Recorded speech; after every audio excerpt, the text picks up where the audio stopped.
Nous saluons ce matin toute l'église dans le Seigneur. Katika jina la Bwana tunasalimu asubuhi ya leo makutano. Nous sommes dans la joie Tuko katika furaha parce que Dieu a permis que nous venions dans sa présence. kwa maana ilimpendeza Bwana Mungu atulete mwepo wake.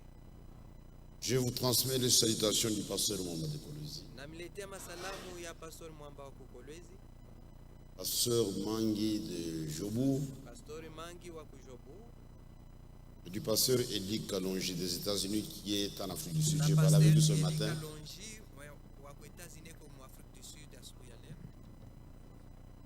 Pouvons nous lever pour lire la parole de Dieu. Tunaweza kusimama juu ya usomi wa neno la Mungu. Luc chapitre 2, Luka sura yake ya pili. Luc chapitre 2, le verset 1 à 14. Luka sura yake ya pili mstari wa kwanza mpaka wa 14.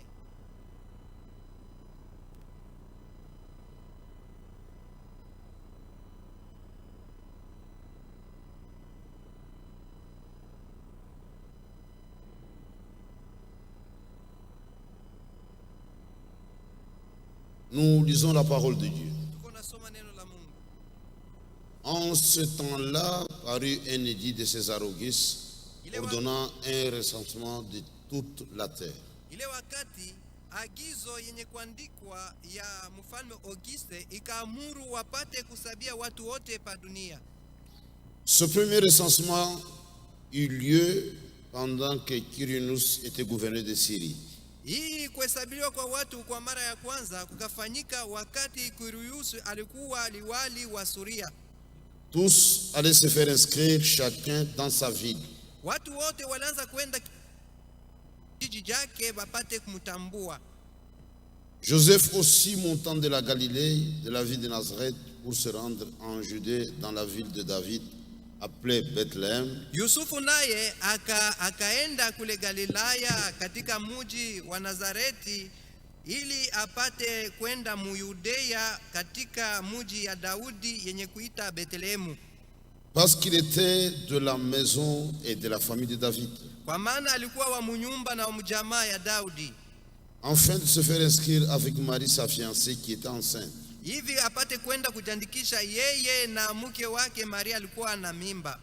Pendant qu'ils étaient là, le temps où Marie devait accoucher arriva. Wakati walikuwa kule, sasa saa ikafika juu ya Maria apate kuzala, Et l'enfantant son premier-né, na kazala mwana wake wa kwanza. il la maillota et le coucha dans une crèche parce qu'il n'y avait pas de place pour eux dans l'hôtellerie.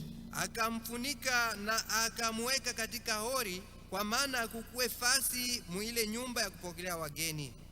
Il y avait dans cette même contrée de bergers qui passaient dans les champs le veille de la nuit pour garder leurs troupeaux. Na ile usiku moja moja kulikuwa katika jimbo ile wachunga kondoo walikuwa pale wakikesha juu kuweza kuchunga kundi la nyama zao. Et voici un ange du Seigneur leur apparut, et la gloire du Seigneur répandue autour d'eux. Ils furent saisis d'une grande frayeur. Na tazama, malaika wa Bwana akaonekania, na utukufu wa Bwana ukaonekana mbele yao, na wakashikwa na oga mkubwa. Mais l'ange leur dit, ne craignez point, car je vous annonce une bonne nouvelle qui sera pour tout le peuple le sujet d'une grande joie. Lakini malaika akawaambia, msiogope, kwa maana niko na mitangazia habari njema. Hii habari itakuwa juu ya watu wote, mambo ya furaha mkubwa. C'est qu'aujourd'hui dans la vie de David, il vous est né un sauveur qui est le Christ le Seigneur. Ni kusema leo hii katika muji wa Daudi kunazaliwa kwenu mwokozi mwenye kuwa Kristo Bwana. Et voici à quel signe vous le reconnaîtrez. Vous trouverez un enfant emmailloté couché dans une crèche. Na tazama, ni kwa hii alama mutamtambua, mutakutanisha mtoto mwenye kufungwa katika manguo, mwenye kulala katika hori. Et soudain, il se joignit à l'ange une multitude de l'armée céleste louant Dieu et disant, gloire à Dieu dans le lieu très haut et paix sur la terre parmi les hommes qui l'agréent. Na mara moja kukakuja kujikusanya pamoja na malaika jeshi kubwa jeshi kubwa la mbingu, na alikuwa nikisema mkuimba, utukufu kwa Mungu aliye juu, mwenye kuwa juu kabisa, salama pa dunia kati ya watu wale anakubali. Seigneur Dieu, merci pour cette portion de la parole que nous venons de lire. Bwana, asante kwa ajili ya neno tunatoka kusoma. Nous sommes devant toi. Sisi ni mbele yako. Parle-nous ce matin, Seigneur. Sema nasi asubuhi ya leo. Et instruis-nous dans ta voie. Na kutufundisha katika njia zako. Quand nous voyons ce qui se passe en cette heure, wakati tuko naona kile kinafanyika wakati huu, nous réalisons que nous sommes devant des miséricordes. Tunatambua kwamba sisi ni watu walipata neema. Le monde entier a perdu l'orientation. Dunia mzima haijui tena kujiongoza mzuri. Ils ont bu à la coupe de la grande Babylone. Walikunywa kukikombe ya Babyloni mkubwa. Mais nous avons pu échapper par ta grâce. Lakini sisi tuliepuka ni kwa neema yako. Permets, Seigneur, Bwana, uruhusu que nous puissions marcher au pas de la parole de Dieu. tutembee kufuatana na neno la Mungu.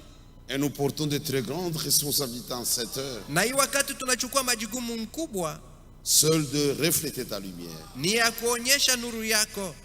Bénis tes fils, bénis tes filles. Bariki wana na binti zako. Bénis-moi aussi. Unibariki vile vile. En m'accordant ce qu'il faut. Kwa kunipatia yenye kufaa. Pour l'édification de l'église. Juu ya kanisa lako lipate kujengwa. Donne-moi des mots justes. Unipatie misemo yenye kustahili. Pour communiquer ta pensée. Juu ya kutangaza wazo lako.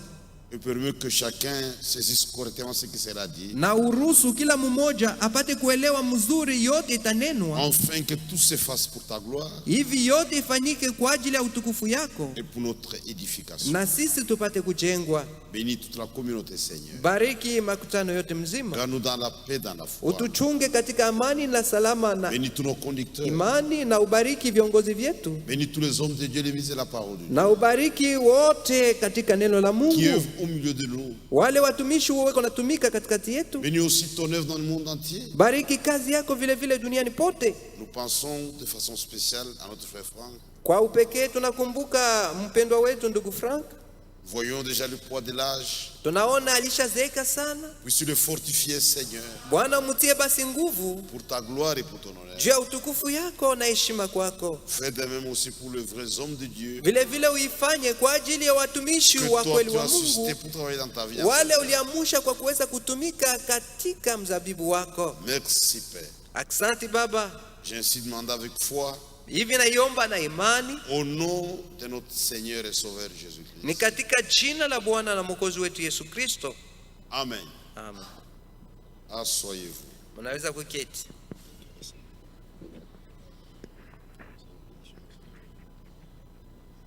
Demain, le monde entier fêtera Noël. Kesho dunia yote mzima itashangilia Noeli. Toutes les radios du monde entier en parlent déjà. Dunia yote mzima iko nasema juu ya hii mambo. Quand nous allons aussi donner notre message de Noël. Njoo kwa maana na sisi tutahubiri juu ya Noel. Comprendrez que ça sera totalement l'inverse de ce que les autres font. Mutatambua kwamba inaachana kabisa kabisa na kutenda kwa watu wengine. Mais nous allons nous référer aux Écritures. Lakini sisi tutarudilia pa maandiko. Pour toutes les questions de la foi, juu ya maulizo yote yenye kuangalia imani, le seul étalon de mesure s'appelle la Bible. Kipimo peke yake ni Biblia.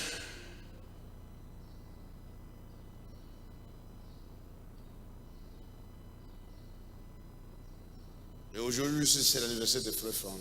Na leo ni siku ya kushangilia kuzaliwa kwa ndugu Frank. Et le 24 décembre, c'est le jour où frère Branham était mort. Na mutarehe 24 ni siku ile ndugu Branham alikufa.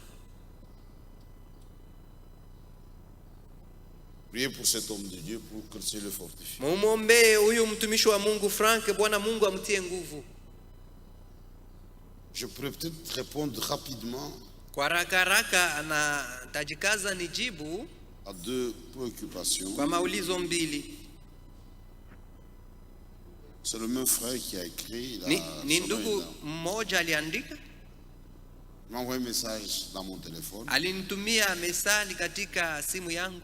J'ai résumé la pensée. Lakini nabeba kwa ufupi wazo lake. dit, pasteur, dans l'une de vos prédications, Pastori, katika mahubiri yako mmoja ulisema vous avez dit qu'un serviteur de Dieu ne doit pas avoir de garde corps. ya kwamba mtumishi wa Mungu hawezi kuwa na watu wa kumchunga. Nous savons que les diacres sont la police dans l'église. Na tunajua sema washemasi wako nafanya kazi ya polisi mkanisa. Maintenant, à propos de deux frères qui se tiennent dans le couloir, Sasa juu ya wale wa ndugu wawili wako nikala mule mkulwa. pour aller voir les anciens, ils nous demandent Kama des questions. tunatafuta kuenda kuona wazee wako natuuliza, Qui sont-ils? sasa wako nafanya kazi gani, ni wanani? Ils ne sont pas des diacres Haweko washemasi et vous ne les avez pas présentés. na au kutuonyesha sema ni wanani. Ce sont des sentinelles. Ni wazamu, Ils font ça, le travail de sentinelle, ça fait beaucoup d'années. weko natumika hii kazi kuna kwa miaka nyingi. Quand nous avons reçu le frère Kawanga, Wakati tulimpokeaka ndugu Kawanga, c'est comme sentinelle aussi. na yeye eko natumika kama zamu, C'est un homme expérimenté ni mtu alisha kujua ile kazi, dans ce domaine, alishajua mzuri ile kazi.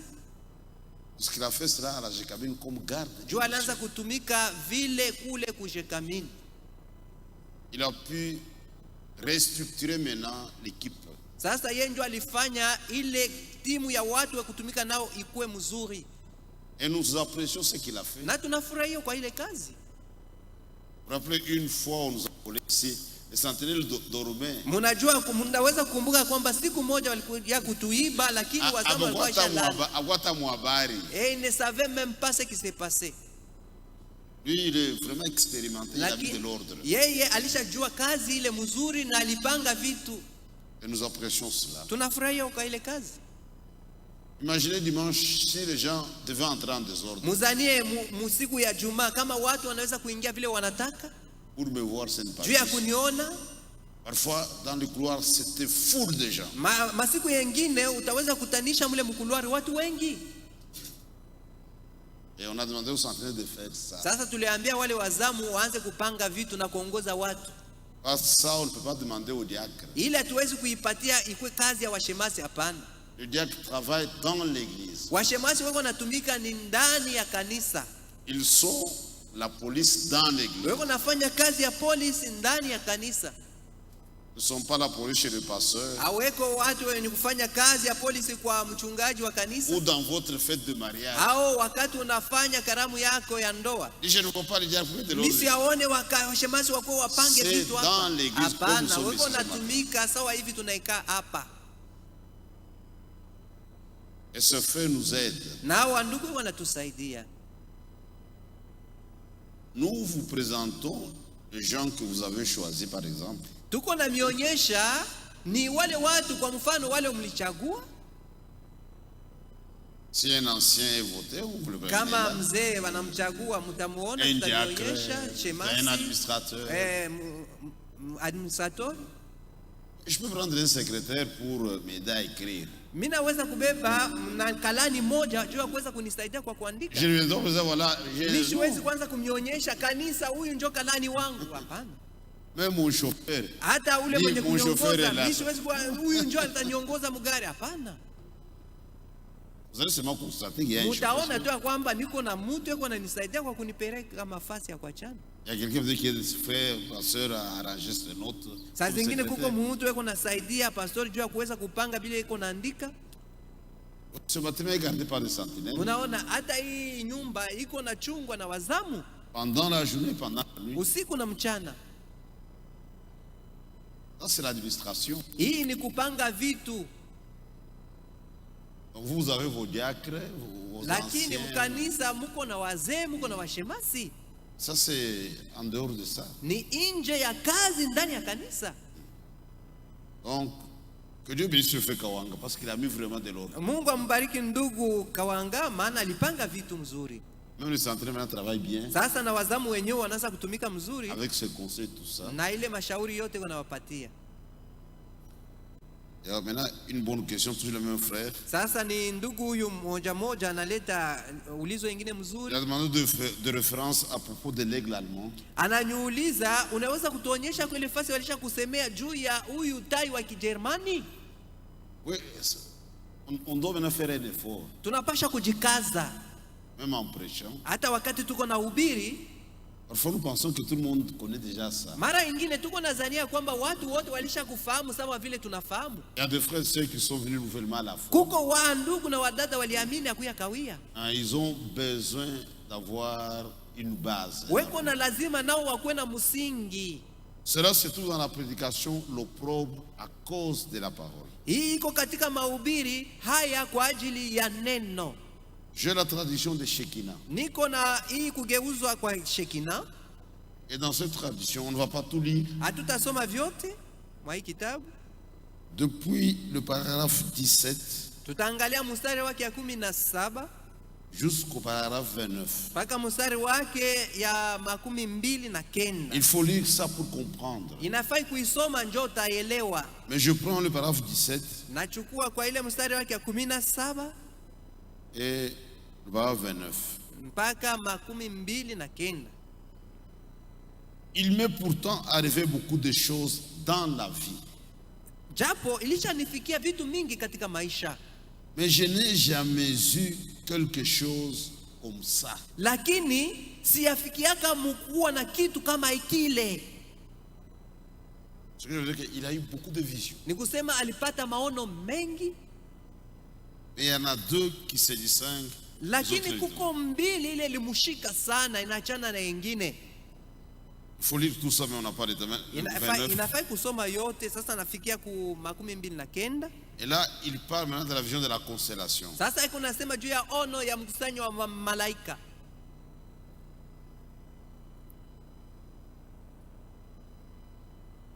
Je peux acheter le paragraphe 25. C'est long. Naweza kufika na 25. Tout ça, c'est encore dans la vision. Hii yote iko katika maono. C'était dans la vision. Ilikuwa katika Et puis maono. tout d'un coup, Na kwa ghafla quand je me suis rendu compte, wakati niliweza kutambua, ils étaient autour de moi, ce sont les anges. wa malaika walinizunguka J'avais été amené dans cette constellation sous forme de pyramides na nilichukuliwa katika ile mkusanyiko wenye kufanana mnara qu'ils formaient. ile walitungia wale wa Et à malaika, l'intérieur de cette constellation, na nilikuwa mule ndani ya ile mnara. paragraphe 29. 29.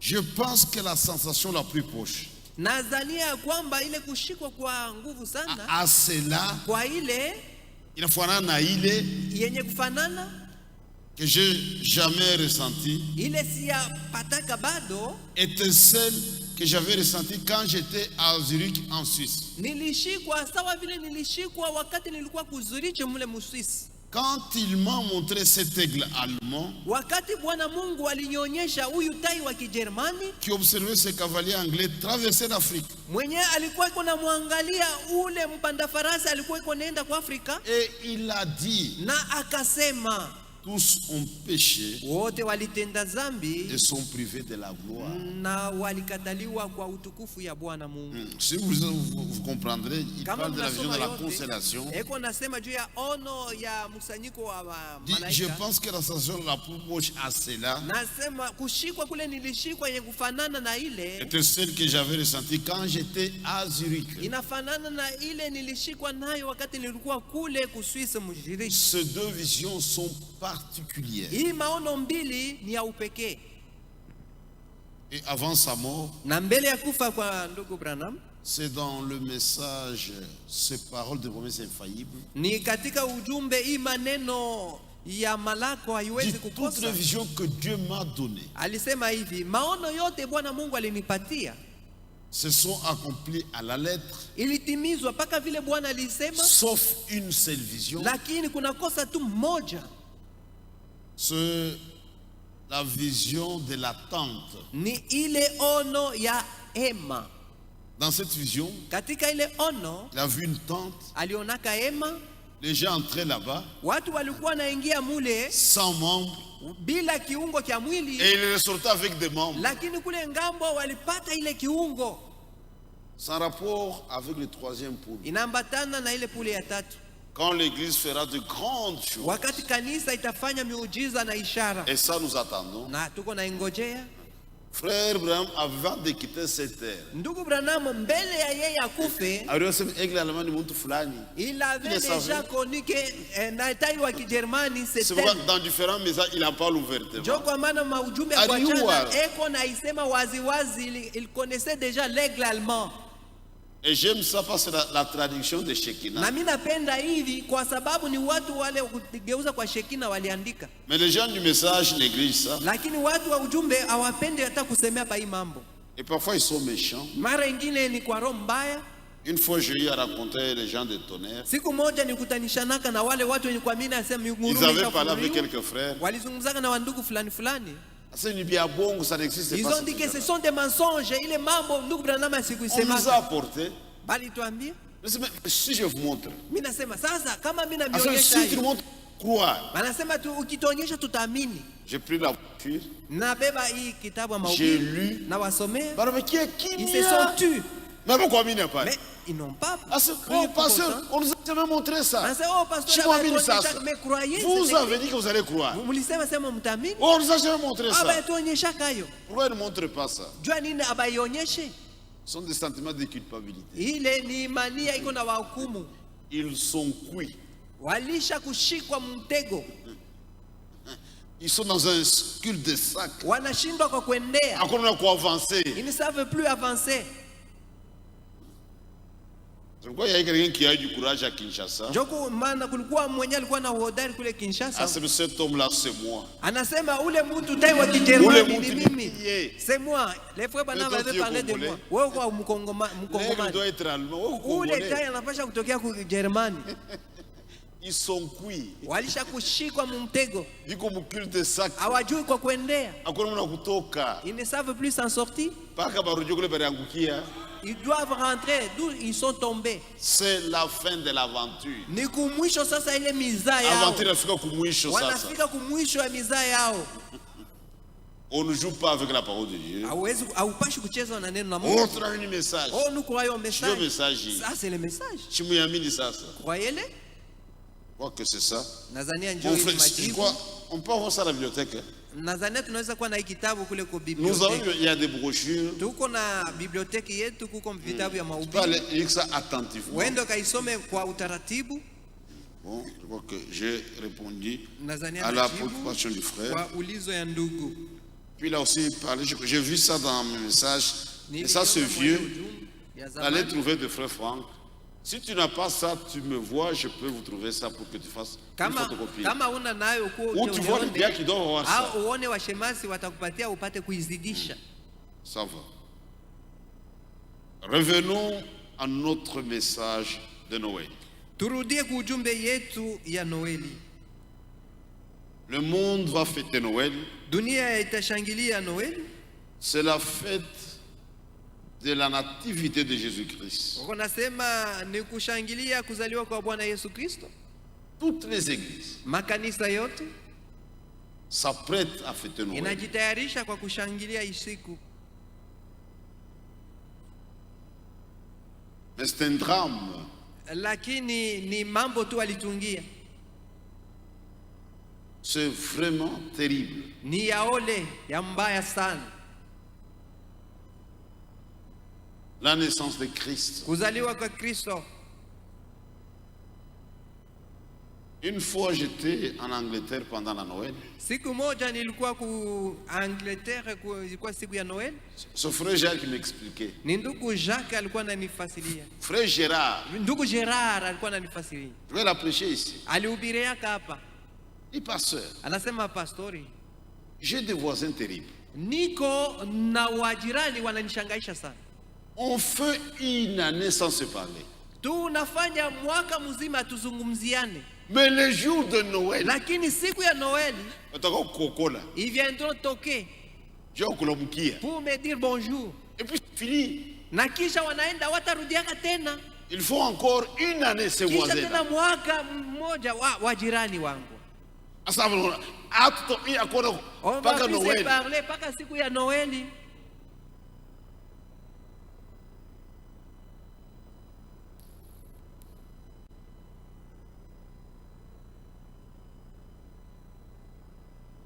Nous allons parler de Noël, Tutasema kuhusu Noeli, la naissance de Christ. kuzaliwa kwa Kristo.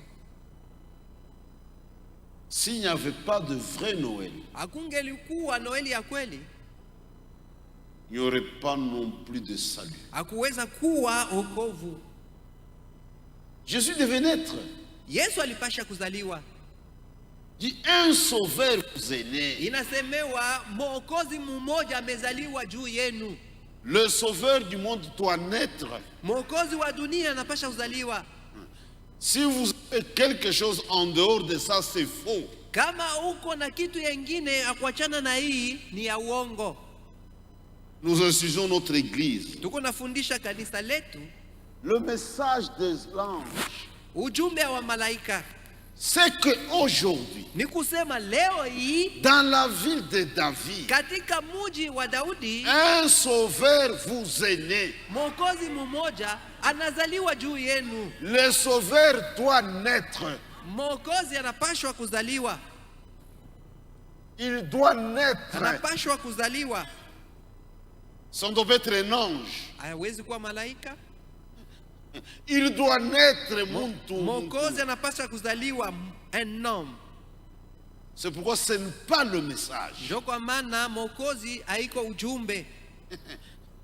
Le message n'est pas né. Ujumbe haikuzaliwa. Est-ce que vous comprenez? Unaelewa? Un sauveur doit naître. Mwokozi mmoja anapaswa kuzaliwa. Il ne faut pas philosopher. Hapana kuleta mawazo yako.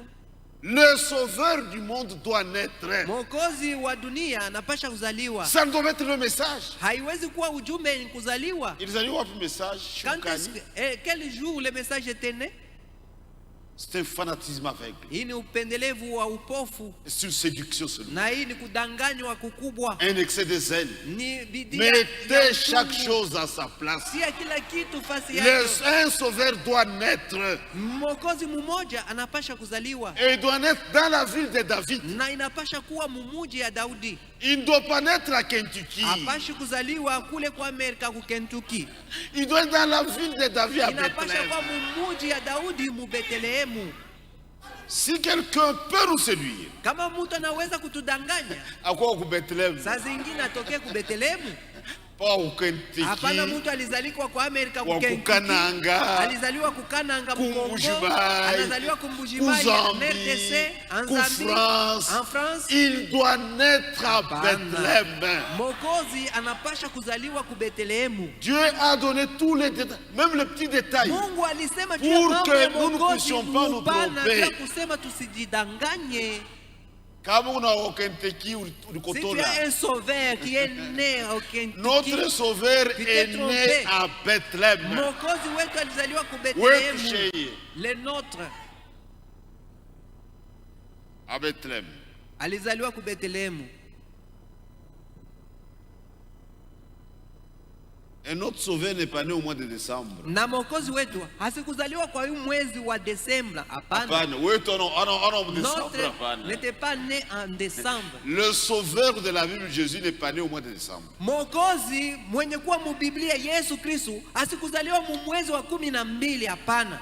Prenons Luc chapitre 2, le verset 8. On a déjà lu ça. Luka sura yake ya pili mstari wa 8 tulishaisoma. Je dis que le monde est ivre. Na miambia kwamba dunia ilishalewa.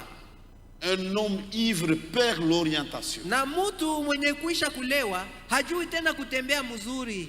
Il y avait dans cette même contrée des bergers qui passaient dans les champs le veille de la nuit pour garder leur troupeau. Mwele jimbo moja moja mulikuwa tena wachunga kondoo walikuwa mule mshamba walikesha jua kuweza kuchunga kundi ya nyama zao. Ça, c'est le témoignage de la Bible. Hii ni Biblia inashuhudia. À la naissance de Jésus, Ile siku ya kuzaliwa kwa Yesu il y avait des bergers sur des collines kulikuwa wachunga kondoo pa mlima. qui gardaient deux troupeaux. Walikuwa na chunga kondoo zao. Le mois de décembre en Israël, Kule ku Israeli mwezi ya 12 ça s'appelle l'hiver. walikuwa nasema ni siku ni mwezi ya baridi mkubwa. Ici, nous n'avons que 2 saisons. Huku tuko na La saison de pluie et la saison sèche. wakati wa masika na wakati wa kipwa. On n'a jamais connu l'hiver. Sisi hatuyapataka ile wakati ya baridi mingi. Même ce qu'on appelle l'hiver en Afrique du Sud, c'est rien. Hata ile wako nasema wakati ya baridi kwa Afrika du Sud ni haiko hayo. Nous avons eu l'occasion d'écouter ça en Europe et au Canada. Tulifikaka kule kwa Europa na ku Canada, tulionja L'hiver au Canada, Il c'est est l'hiver hiver. d'Europe multiplié par 2 ou par 3. ya ku Canada iko ya nguvu sana sana sana kushindia ile ya ku Europa. Notre sœur Moulan que vous connaissez est arrivée il y a plus ou moins une semaine. Dada yetu huyu alifika huku nakuwa majuma mmoja. J'ai dit au frère Victor, son fils, Nilimwambia ndugu Victor mtoto dis, wake, tu as choisi une mauvaise période. nimwambia sema ulichagua wakati mwa mubaya sana juu. Pala tarudia, mwende mumuulize atanambia. Maintenant quand il va rentrer, allez lui poser des Au questions. Canada, Elle vous vous avez dira une qu'est-ce que c'est température de l'hiver. moins 15, Mukule ku Canada kuko moins 15, moins 20, moins 20, parfois moins 45. saa zingine moins 45. Kama tout système à chauffage inarrêté, dans 30 minutes, vous mourrez. Nikusema kama hakuna kuleta Est-ce que vous comprenez? kifukutu mu madakika 13 munakufa. Parfois, on ferme les écoles. Wako nakataza na watoto kwenda ku masomo. Les constructions, on arrête, on ne peut pas construire. Hakuna namna hata ya kujenga manyumba.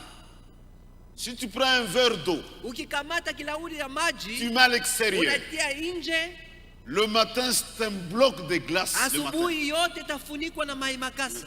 Même les bêtes qui meurent en brousse là, Hata hasta wanyama wenye c'est kufa bien kule congelé. mupori ils ne peuvent pas pourrir. Et nous sommes venus avec le pasteur Mwamba. Na tulienda kule na pastor mmoja. Hatutapimaka kwenda kwa Ukasema, Europe muhiver. Hatutaendaka Tuliteswa. tena kwa Europa wakati ya ile baridi On a dit ça tutateswa. aux frères. Tuliambia na watu kule, Hatutakuyaka huku muhiver. désormais nous ne viendrons plus ici Mes frères, pendant c'est l'hiver. pénible.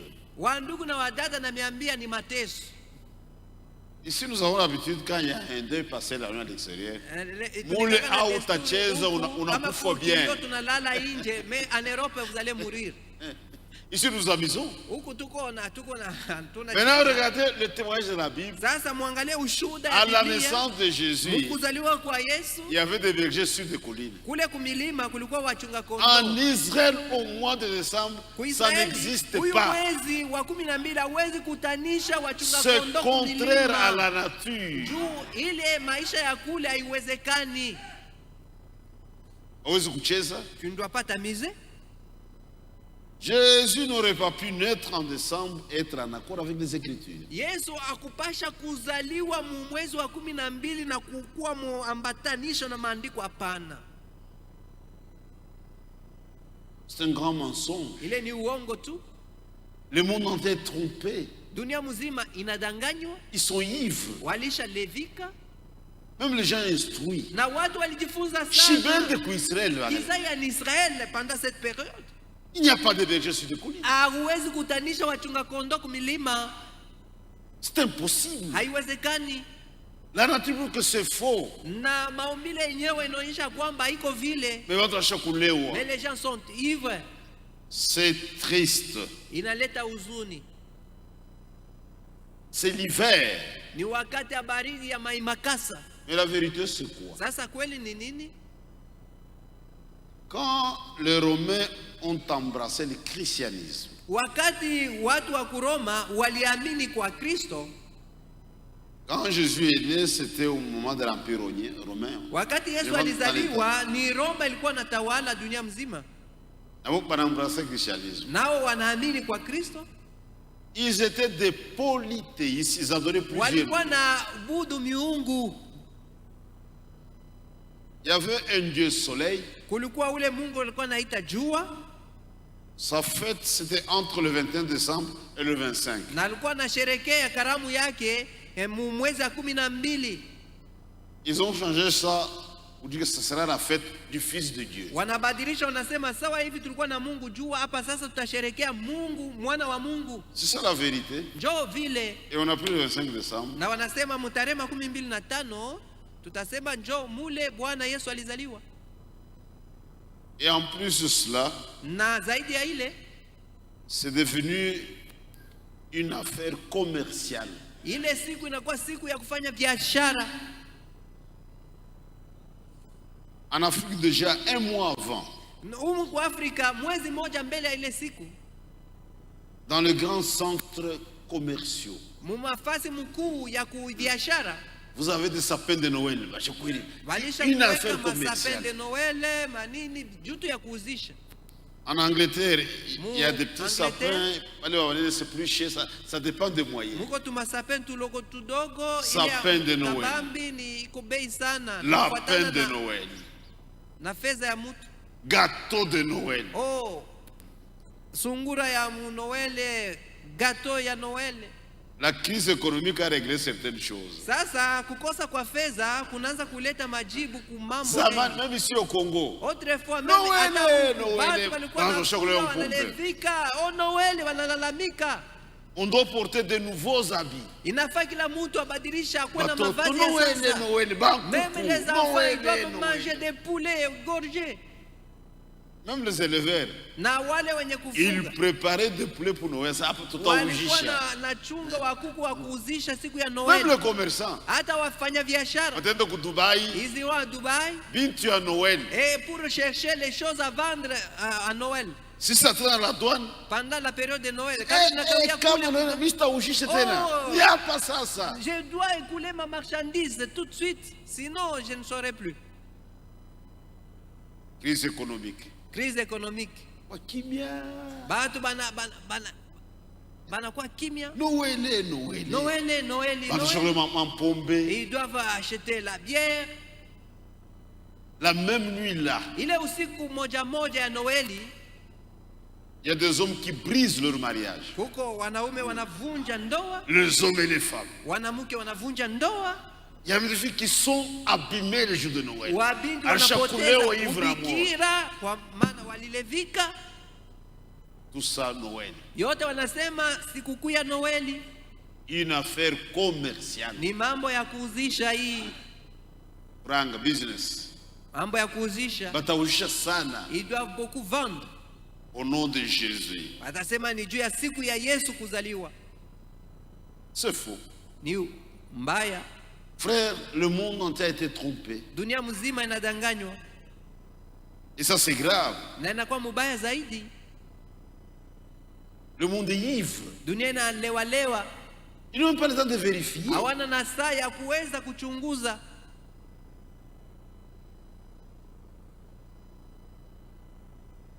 Et notre sauveur doit naître à Bethléem.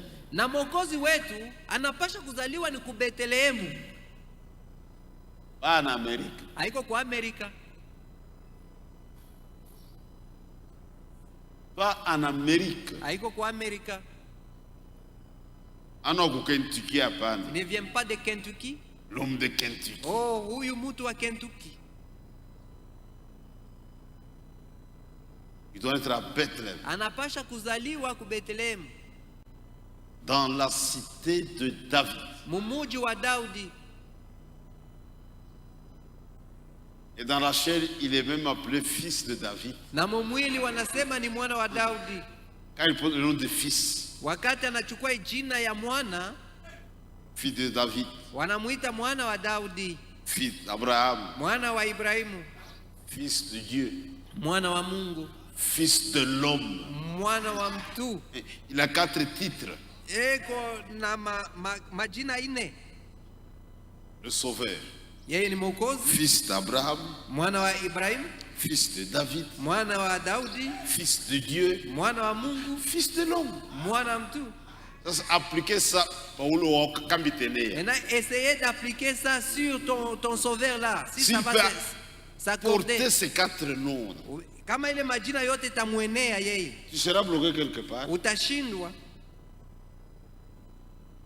Dans la cité de David. Katika muji wa Daudi, Bethléem, c'est la cité de David. Bethlehem ni muji ya Daudi.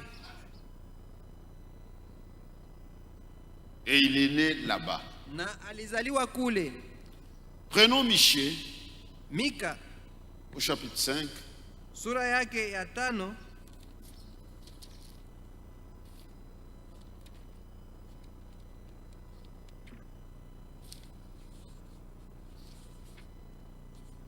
Michée 5. Mika sura ya 5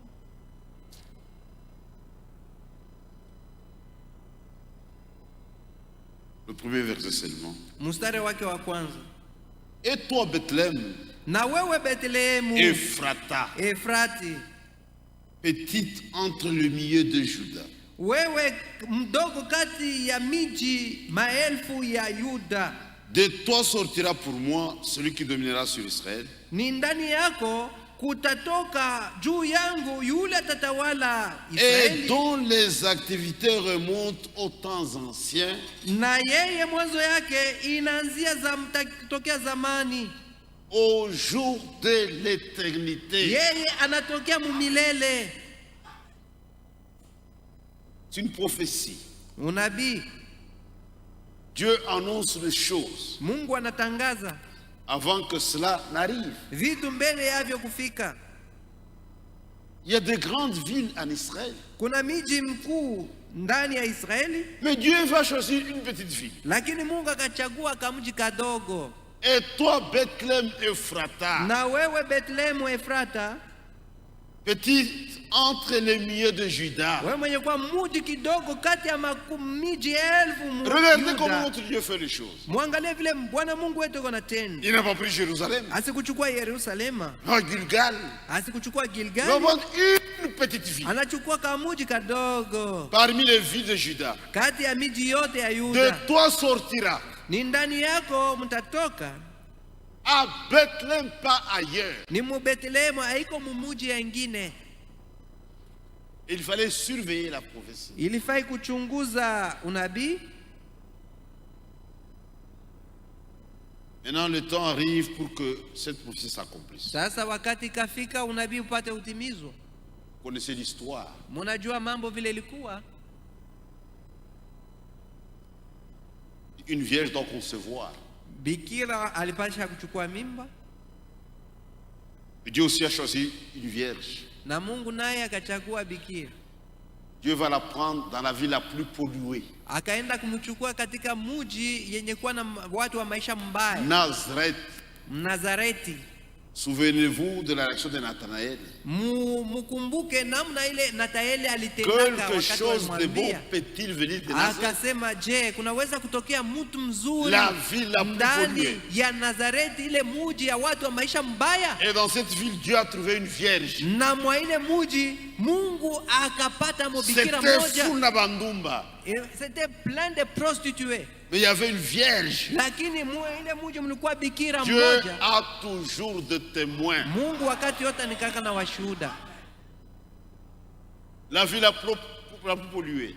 Muji yenye kuwa na watu wa maisha mubaya sana. Nous sommes dans l'âge de la Odyssée, Tuko mkizazi kia Laodikia, le 7e âge, kizazi kia saba, un âge mauvais, kizazi kibaya, le pire de tous. kizazi kibaya kushindia vyote. C'est dans cet âge Ni ndani ya hii que kizazi Dieu va kibaya manifester l'épouse. Mungu anapenda apate kushuhudia bibi harusi Mutamubaya sana. dans un temps mauvais.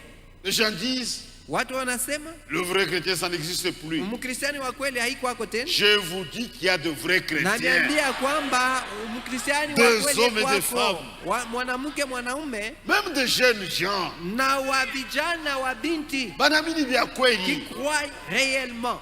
Pas des aventuriers. Hapana watu kuna ziaka Des jeunes gens. wa vijana C'est- wasichana c'est- wanasema pastori, Huyu mwanamke, Job yangu, quoi, je n'ai jamais connu la de femme femme. que vous voyez, elle est la première que j'ai connue dans ma vie. Tu as commencé par l'école de dimanche. Ulianzia mu masomo ya Sasa hii mjengo. mablénorragie na masida Sasa ulipatia hii watu. magonjwa ya usharati, d'où ça vient? Et nous avons des filles vierges.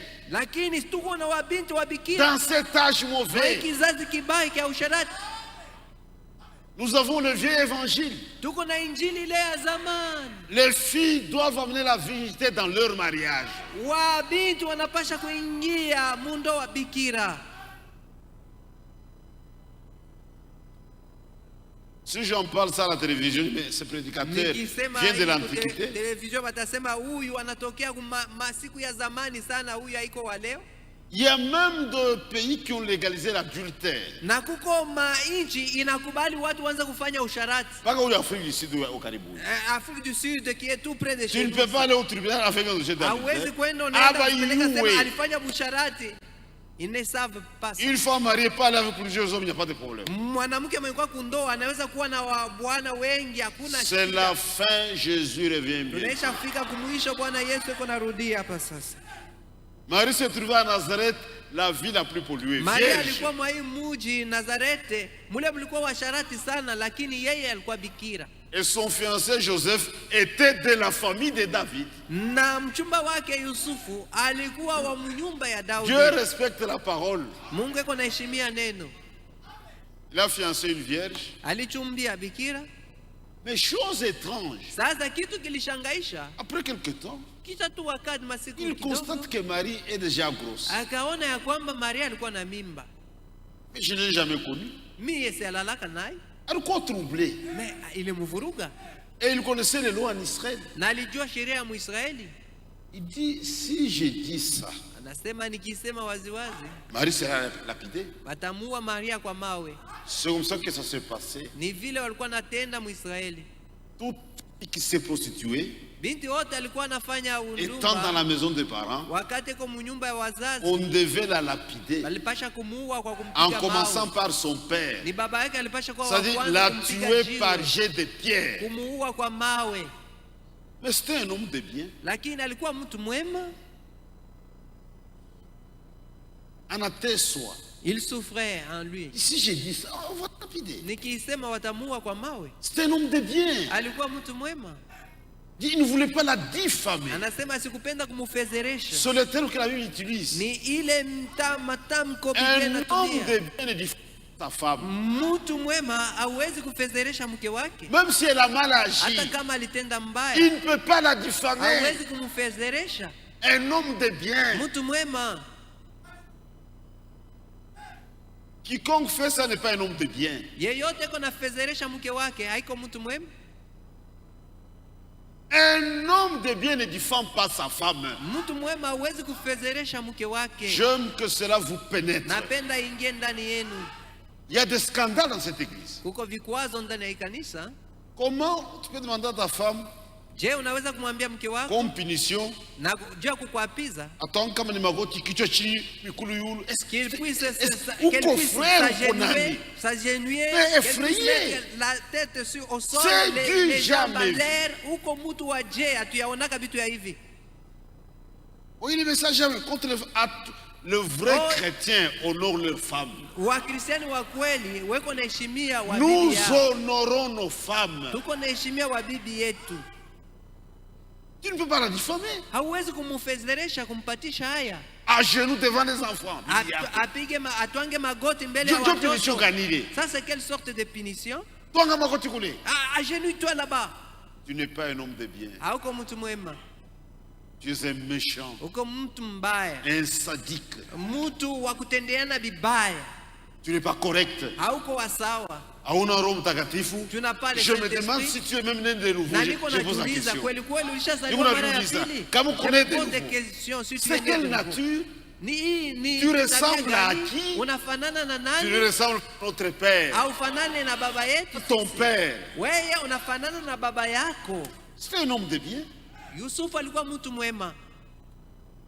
Anateswa. Il souffrait en lui. Et Dieu a vu ça. Na Mungu akaona mateso yake. Il dit, il a droit à la vérité. Asema napasha kumfunulia kweli. Un homme correct devant une situation compliquée, il a droit à la vérité. Dieu Mtu va wa nous haki, révéler la chose. mbele ya mambo ya magumu sana, Mungu anapasha kumfunulia kweli. Et Dieu donne à Joseph un songe clair. Na Mungu akasema na Yusufu katika Il n'avait ndoto pas besoin wazi d'explication. wazi, ile mtu akupasha kufasilia. Joseph, fils de David, Akamwambia Yusufu mwana wa Daudi, ne crains point de prendre Marie, ta femme. usiogope kwa kumchukua Maria mke Ce wako. que tu vois, Ile unaona kwake ça vient du Saint-Esprit. ni tendo la Roho Mtakatifu. Frère, Ndugu. c'était une histoire invraisemblable. Ilikuwa ni mambo ila yafanyikaka. C'était dur, mon Dieu. Ilikuwa ni ya nguvu sana. Bibi na mimba, La femme enceinte, asemi ni Saint-Esprit. on dit que ça provient du Saint-Esprit. C'est un vrai croyant. Alikuwa mwamini wa kweli. Dieu lui parle. Mungu anasema Je naye. me demande est-ce qu'il avait compris ça. Sasa niko najiuliza alielewa ile? Pour Joseph, c'était réglé. Juu ya Yusufu Ile tu Mungu alisema inatosha. Et il est même devenu un bouclier pour Marie. Na akaanza kumkinga mke wake Maria. Un homme de bien, c'est un bouclier pour sa femme. Na mtu mwema eko na kinga mke wake. La femme a besoin de la protection. Mwanamke anafaa akingwe. Même à la commune, Hata kule l'officier de l'État, mtu wa serikali, il y a protection. anasema kwamba unapasha kumkinga. On doit protéger. Tu dois protéger ta femme. On a des frères terribles. Tuko na wandugu weko na shangaisha. Ils parlent de ceux de la femme en famille. Eko na beba mambo ya mke wake anaenda kuonyesha avec des gens jamaa qui yake. ne croient même pas. Wale watu hawaamini hata Ma kwa femme a fait ceci, il a fait ça, il a fait anafanya ceci. hiki, Ndio famille alifanya hiki. inamchukia sana. Maintenant, la famille et la femme. Tu répondras devant Dieu. Utasamba mbele ya Mungu. Tu répondras devant Dieu. Utasamba mbele ya Mungu. Sombrer na famille yako mambo ya famille. Parle à ta famille au sujet de ta S'il y a des famille. gens à aider, on va s'aider. Kama kuko batu beko muhitaji, Kama tu dois kuko leur venir kuna en c'est aide. fini.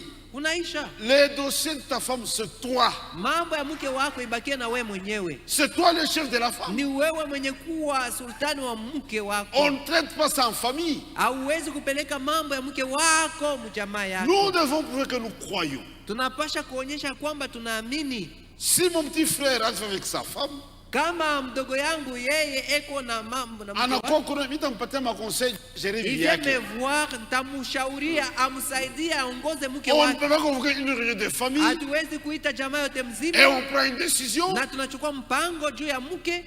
Ça, c'est du paganisme. Ile ni maisha ya kipagani. Awami, Tu ne crois même pas? nous l'avons exclu en famille. Tunamtosha mjamaa yetu. Non, que ne passe pas chez nous. Un chrétien, Wewe mkristiani, même si sa femme est mauvaise, il hata kama mke wake iko na maisha mubaya, c'est sa femme. kama unaenda kumwachi yeye mwenyewe S'il amwache, veut s'en débarrasser, Mishta ça mfusa, dépend hata de bibi, lui-même. bibi Ça ne mbaya. doit pas être moi C'est qui sa femme. serai l'auteur. Non. un homme de bien. Mtu mwema. Si tu imitais Joseph, Nous devons imiter Joseph. si on doit imiter, Ce sont les hommes à imiter. il a compris, il n'a rien dit. Na akaikaa kimya. Oh Joseph, Marie est grosse, qu'est-ce qui se passe? Oh, Maria huyu yuko na mimba. Yusufu unasema nini? Dit, ça ne vous regarde pas. Anasema yeye iko mambo yenu. C'est ma femme. Ni mke wangu. Unaisha. Ainuangalie ni bibi yangu. Ce n'est pas votre affaire. Elle est ma femme. Les affaires intimes, tu racontes ça aux gens. Mambo yako ya mundoa unaanza kuambia watu wa nje. Et il y a même de celles qui font ça. Na kuko wadada wanafanya vitu ya Ce vile. sont des histoires sales. Vitu ya uchafu. Entre elles, on a soumbri. Weko nazungumza kati yao wanamke mwangu mnyumba muko hivi hapa. Joseph était un croyant. Yusufu alikuwa muamini. Ça veut dire qu'il le Saint-Esprit. Wanasema kweli c'est le Saint-Esprit. Maintenant, Joseph se trouvait à Nazareth. Yusufu alikuwa ku Nazareth. Mais d'après la prophétie, Unabii ilikuwa nasema il doit être à Bethléem. Masia atazaliwa ku Bethlehem. Comment maintenant ramener Joseph à Bethléem? Sasa namna gani kumtosha Yusufu ku Nazareth aende ku Frère, les Bethlehem? voies de Dieu sont insondables. Njia za Mungu hakuna namna ya kuzichunguza.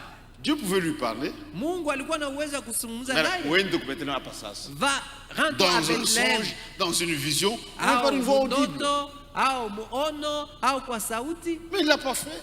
lakini Mungu asikufanya vile. Frère, il a créé une situation. Anaanza tu mambo moja. Un roi, Mfalme tu, un empereur. mfalme Je vais l'utiliser. anasema nitamtumia. Dieu utilise n'importe qui. Mungu anatumiaka mtu yeyote. Il se réveille, Anamuka tu dit siku moja, recensement de toute la terre. anasema tutahesabu watu Peut-être wote eux, ils ne comprenaient pas dunia. pourquoi il faisait ça. Na yeye mwenyewe sikujua ni kwa ajili ya nini. Avec une formule spéciale. Anaanza tu na kutenda moja kwa kuachana na miaka Chacun yote. doit se faire inscrire dans sa ville. Kila mtu arudie mumuji ya wazazi wake. Avant, chacun le faisait dans son lieu de résidence. mbele kila mtu walikuwa na mhesabu ile fasi alikuwa naishi. Aseme hapa sasa, Na chacun sasa dans sa ville. kila mtu muji ya wazazi wake. Tu vis à Lubumbashi. Uko na ikamu Lubumbashi. Ta ville c'est Matadi. Sasa bazazi yako Unaenda kwa Matadi. Matadi. Tu dois te rendre Tu à vis à Matadi. Lubumbashi. Uko naishi Ta ville c'est Lubumbashi. Kolwezi. Unaenda Kolwezi. Bazazi ni kukolwezi. Tu dois vis te à rendre Lubumbashi. Kolwezi. Ta ville c'est Kapanga. Unaenda Kapanga. Bazazi yako ni kukapanga. Tu vis à uende Lubumbashi. kule. Ta ville ni Mweneditu. Uko Unaenda hapa, Mweneditu. bazazi yako Mweneditu. Tu dois vis te à rendre Lubumbashi. Mweneditu. Ta ville c'est Bandundu. Uko Unaenda hapa, Bandundu. uko bazazi yako ni kubandundu. Tu dois te rendre à Bandundu. Quoi, il y a eu des gens qui devaient le maudire. Kuko batu walipasha kumulaani umufalme. Il mateso. C'était une souffrance Parce que quelqu'un a des affaires à Lubumbashi. Mtu eko na kazi hapa Lubumbashi. Anapasha quoi, tu Il devais doit le d'abord Bandundu. abandonner pour se rendre à Bandundu. On devait le maudire. Walipasha kumulaani umufalme. Toutes choses sont préordonnées par Dieu. Mambo yote inatangulia Vous ne kutayarishwa na comprenez Mungu. pas. Hawakuelewi. Pour Dieu, c'était bon pour amener Marie et Joseph à Kifukuzo ya Bethléem. Mungu ilikuwa mzuri juu ya Maria na Yusufu wende ku Bethlehemu. Lui était de Bethléem. Yusufu alikuwa Bethlehemu. Il passe à Roudier. Il fallait qu'il rentre. Avec une femme presque à terre. Na mwanamke karibu na kuzaa. Frère, il n'y avait pas d'ambulance. Hakukukwe gari ya kuchukua wagonjwa. On voyageait à dos de cheval. Walikuwa na safiri juu ya migongo ya À wafarasi chameau. au mangamia, Et une femme presque à terme. na mwanamke karibu na kuzaa. Donc on devait marcher lentement. Ilipasha wasafiri pole. Les autres pole. étaient rapides. Wengine walienda kwa haraka. C'était pénible. Ilikuwa mateso tu. Joseph pouvait se poser des questions. Na Yusufu saa zingine alikuwa anajiuliza. Dieu m'a dit que ça vient du Saint-Esprit. Mungu aliniambia inatokea kwa Roho Mtakatifu. Maintenant, je marche de complication en complication. Sasa mambo iko mpaka naenda kuharibika. Nous nous trompons parfois en pensant Mara nyingine tuko najidanganya, que quand nous tunazania faisons des choses pour Dieu, ça sera facile. wakati tutaanza kumtumikia Mungu vyote vitakuwa kwa wepesi. Na ameambia ni magumu. La vie chrétienne, c'est le chemin de la honte, Maisha ya Kikristiani ni ya haya le sana. chemin de l'humiliation, Watu watakudharau, de la négation. unapasha kujikataa. Chacun doit prendre la croix Kila mmoja anapasha kujikataa na kuchukua et suivre msalaba Jésus. juu ya kumfuata Yesu. Chacun a une croix. Kila mtu yuko na msalaba wa kuchukua. Kama mimi utakuwa bien, utawina.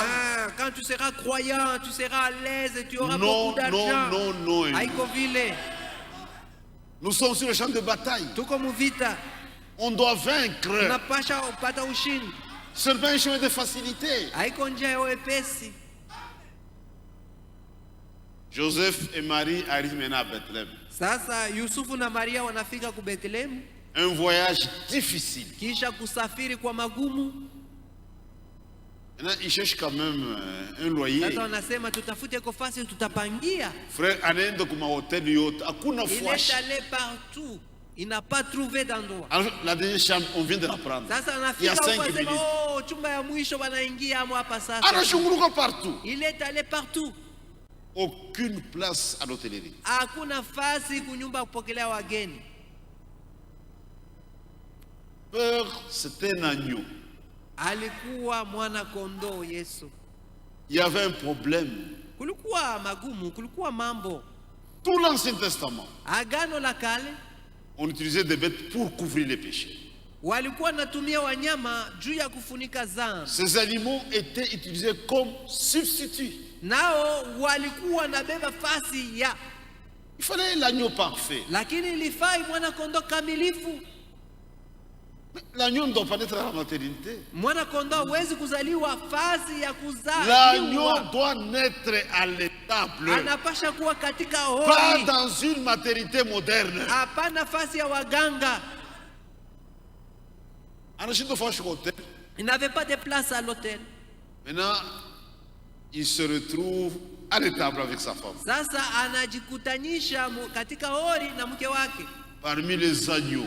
mwenye kuzungukwa na wanyama. Joe Maria Nazaria Koulé. C'est alors que Ce n'était pas arrangé par Joseph et Marie. haiko wao pekee walipangia sema twende Les kupata circonstances. kondoo, lakini mambo Notre iliwafikia. Dieu est maître de l'histoire. Mungu wetu anajua kuongoza mambo. Tout ce qui arrive autour de nous, cela a une raison. Yote iko natufikia iko na sababu. Il n'y a pas de hasard. Hakuna kubahatisha. Même les choses négatives Hata vitu bila sont tufurahishe pour notre bien. vinafika juu ya vizuri vyetu. Toutes choses travaillent ensemble Vyote viko natembea pour le vizuri bien de ceux qui aiment juu Dieu. ya vizuri ya wale wenye kumpenda Mungu. Et le Sauveur est né parmi les bêtes. Na Mwokozi akazaliwa kati ya wanyama À Bethléem, Paris. Bethléem. Pas dans une maternité moderne. haiko fasi ya waganga, Parmi les bêtes. lakini anazunguka na wanyama. Il n'y avait pas de costume bébé. Hakukuwe mavazi juu ya mtoto mchanga, Pas de couvre-bébé. hakuwe ya kumfunika nayo mtoto mchanga, Pas de berceau. hakukuwe kitanda kya mtoto. Marie a dû emprunter de l'ange aux bêtes. Lakini Pour Maria l'enfant alichukua ile Jésus. manguo wanafungaka wanyama kushingo, Bili mango bile ya kuchafu ile yango. les habits Donc ça. bariweka Yesu. C'est en ça qu'on a émailloté Jésus. Il n'y a pas de sage-femme. Hakukuwe wanamke wa kuzalisha, Il n'y a pas de gynécologue. hakukuwe waganga Il n'y a wa pas de wanamke, médecin. hakukuwe waganga. Le premier visiteur de Jésus, Na ule alikuja kumtembelea kumsalimia c'était Yesu wa des kwanza, agneaux. ilikuwa ni wana kondoo, Biko na shanga. qui s'étonnait aussi, Biko na shanga Yesu. qui était en train d'admirer Jésus. Il n'y avait pas de chorale. Hakukuwe kwaya. Dieu lui-même Mungu mwenyewe a demandé aux anges akaambia wa malaika d'aller chanter. waende Il dit wakaimbe, c'est un grand roi. anasema ni mfalme mkubwa ule, Les anges ont chanté. na wa malaika waliimba. Pendant que ça s'est passé, Wakati ilikuwa nafanyika vile, les souverains sacrificateurs, wakuhani wakuu, les scribes, waandishi, le pharisien wafarisayo étaient sans nouvelles, sous-informés. hawakujua Abayuwe. kitu. Ule mutambo, kuna mamimbo yao, kuna Ils étaient prêcher. dans le temple en train de chanter, Ça de se prêcher. passait loin du temple. Cependant, hii mambo ya ajabu ilifanyika mbali na Un hekalu. endroit inapproprié. Ile fasi haikustahili Parmi les bêtes. kati ya wanyama.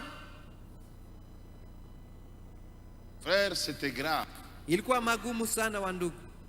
Aujourd'hui, quand les gens parlent de Noël, Leo hii watu wakati wanazungumzia Noeli Noël, Noël, Noël. wanalalamika na kuimba. Quand Jésus fut né, Ile siku Yesu alizaliwa, le monde religieux n'était même pas informé. watu wa kidini hawakujua kitu, Abakuywe kintu. ne savaient rien. Les services continuent au temple. Walikuwa wanaendelesha kazi kuhekalu, Mais il était dans une... japo Bwana Yesu alikuwa katika ori. Il fallait... Pour le voir. Le cadeau de Noël. Hii ndio zawadi ya Noeli, Ça, c'est une pièce d'achoppement. ni jiwe la kikwazo. Dieu n'a pas déposé son cadeau au temple. Mungu akupeleka zawadi yake kwa hekalu. Vous savez, un dimanche comme celui-ci, Siku ya Jumaa kama hii, dit on a une bonne nouvelle. mnasikia tu anasema habari njema, Jésus est né, Yesu anazaliwa, il est ici, eko hapa vous pouvez katikati me yetu, monner. venez le contempler. Les cadeaux se trouvaient à l'étable, Lakini zawadi ilikuwa katika ori parmi les bêtes. yenye kuzungukwa na wanyama. Un endroit inapproprié. Ile fasi haikustahili. Un homme civilisé Mtu wa usilimu vous lui demandez d'aller à l'étable. unamwambia aende kuori, Atakatal, ne va pas accepter. il y a le foin, Kuko majani kule, le fumier. kuko mavi ya wanyama. Donc il faut lui chercher des bottes. Inafai mutafutie bikumba. Quand on a fait couler, Et quand il sera là-bas, il doit prendre son mouchoir. atabeba nguo yake, mshwari yake, Il ne doit pas faire longtemps à cause de ses mauvaises odeurs. atafunga pua yake na hata kawia kwa ajili C'est ya pas son harufu milieu. mbaya. Haiko fasi yake msilimu, Ce serait pénible pour lui. itakuwa ni kumtesa tu. Mais le berger, eux, Lakini wachunga kondoo wao c'était leur milieu. ilikuwa ni fasi walishazoea. Ah, mais il est chez nous. Anasema nazaliwa kwetu, C'est notre affaire. hii ni juu yetu.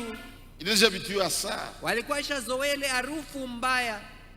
Je me demande si l'histoire n'est pas en train de se répéter. Niko najiuliza ile mambo ilitendeka zamani haitendeki tena leo?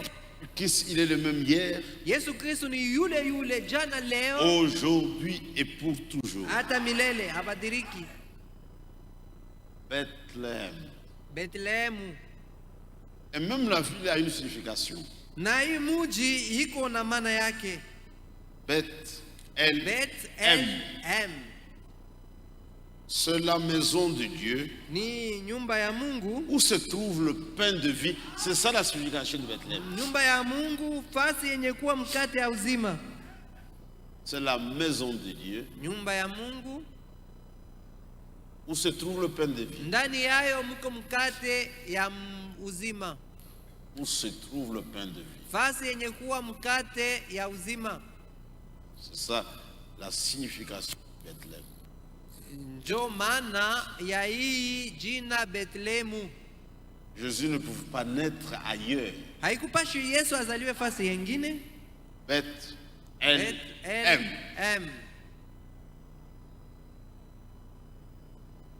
Bethléem, Ephrata. Bethlehemu Efrata. Ephrata, c'est la racine. Efrata ni kusema kule anatokea. Et chaque chose a une signification. Na kila kitu kiko na maana yayo. Jésus disait, Yesu alikuwa anasema, je suis le cep.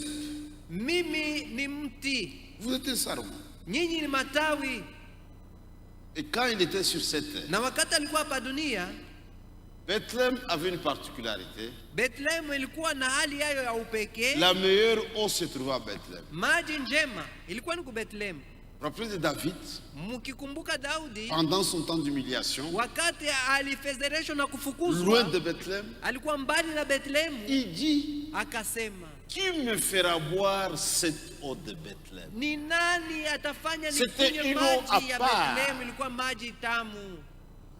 Il dit, je suis le pain de vie Anasema mimi ni mkate wa uzima, qui est descendu du ciel. mimi natoka mbinguni. Il ne Mkate wa pouvait pas naître uzima. ailleurs. Hakupashe kuzaliwa fasi yengine. Chaque mot a une signification. Kila msemo iko na maana yayo. Nous vivons un temps terrible. Tuko naishi wakati mbaya, C'est pourquoi aujourd'hui, ndio kwa maana leo tous ceux qui arrivent sur cette terre, yote yenye kufika pa dunia pour nous, c'est pour notre bien. juu yetu ni juu ya mema yetu.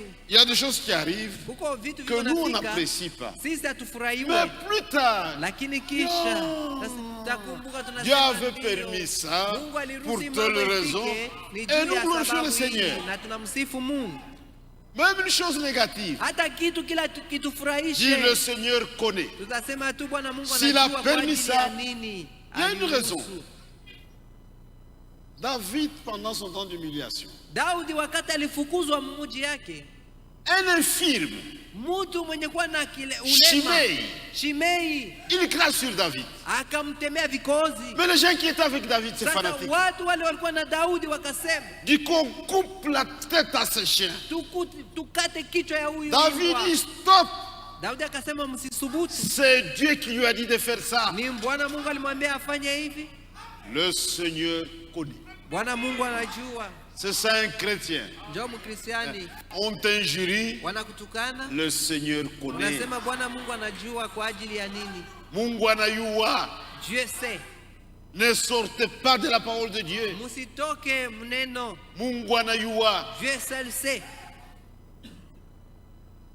Mungu anabuluma. Oh, Mungu anabuluma. Dieu n'est pas miséricordieux, Utuamisha haya. n'est pas pitiable. C'est une honte. Tu Unavitosha m'as wapi? déçu. D'où vous viennent ces choses? Dieu est bon. Mungu ni mwema. Il sait ce qu'il fait. Anajua kile Toutes choses konafanya. concourent pour le 25e Na Dieu. vyote viko natembea sawa sawa juu ya On wale doit wenye avoir un kumpenda. langage chrétien. Tunapasha kuwa na namna ya kusema ya Le Kikristo, langage de la foi. kusema kwa imani. Mungu anayua. Dieu sait. Ses voies sont insondables. Hakuna namna ya kuchunguza njia zake. Pour vous amener à une situation, Saa zingine unaweza ikiwa kupitia kuturudisha, moto. tu peux passer par le feu. Les épreuves sont nécessaires à l'expérience chrétienne. Na majaribu ni ya mafaa sana juu ya onje ya So mkristiani. minamini ça va tout bien commerce. Oh, moi je crois tout va bon train. Mungu anaweza kukupima. Dieu peut te prouver. Il a fait avec Job. Il l'a fait avec Job, alifanya na Ayubu. Shetani ndaka kumbingu. Et les diables aussi se rendent au ciel. As-tu vu mon serviteur Job? Anamuuliza, ulimuona mtumishi wangu Ayubu? Il dit mon. Si, je l'ai vu. C'est l'homme intègre, Ni mtu un homme juste, mtu wa haki. craignant Dieu. Eko na mwogopa Mungu Mungu. anaanza kutapa Job. Dieu a commencé à vanter Frère, Mungu Job. anatapa muntu. Dieu a vanté un homme. Comme lui c'est un incrédule, Sawa vile shetani amini. tu l'as béni, il a tout. Oh, ni C'est tout à fait mubariki. normal qu'il te serve. Ni Ah, kwa c'est ajili ma ya ndio panache, kutumikia. Job. Il dit non. On n'y pas permission de vous priver. Si tu peux me permettre, je peux aller l'éprouver. Il est parti.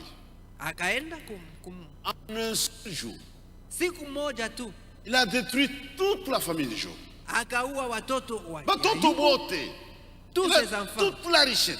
Na karibu C'était un homme mali yake extrêmement riche. alikuwa mtajiri Musome Bible. sana. En Alizila un seul Bible. jour. Siku moja na Yote Ayubu mali inapotea. yake yote na watoto, Job tenait ferme.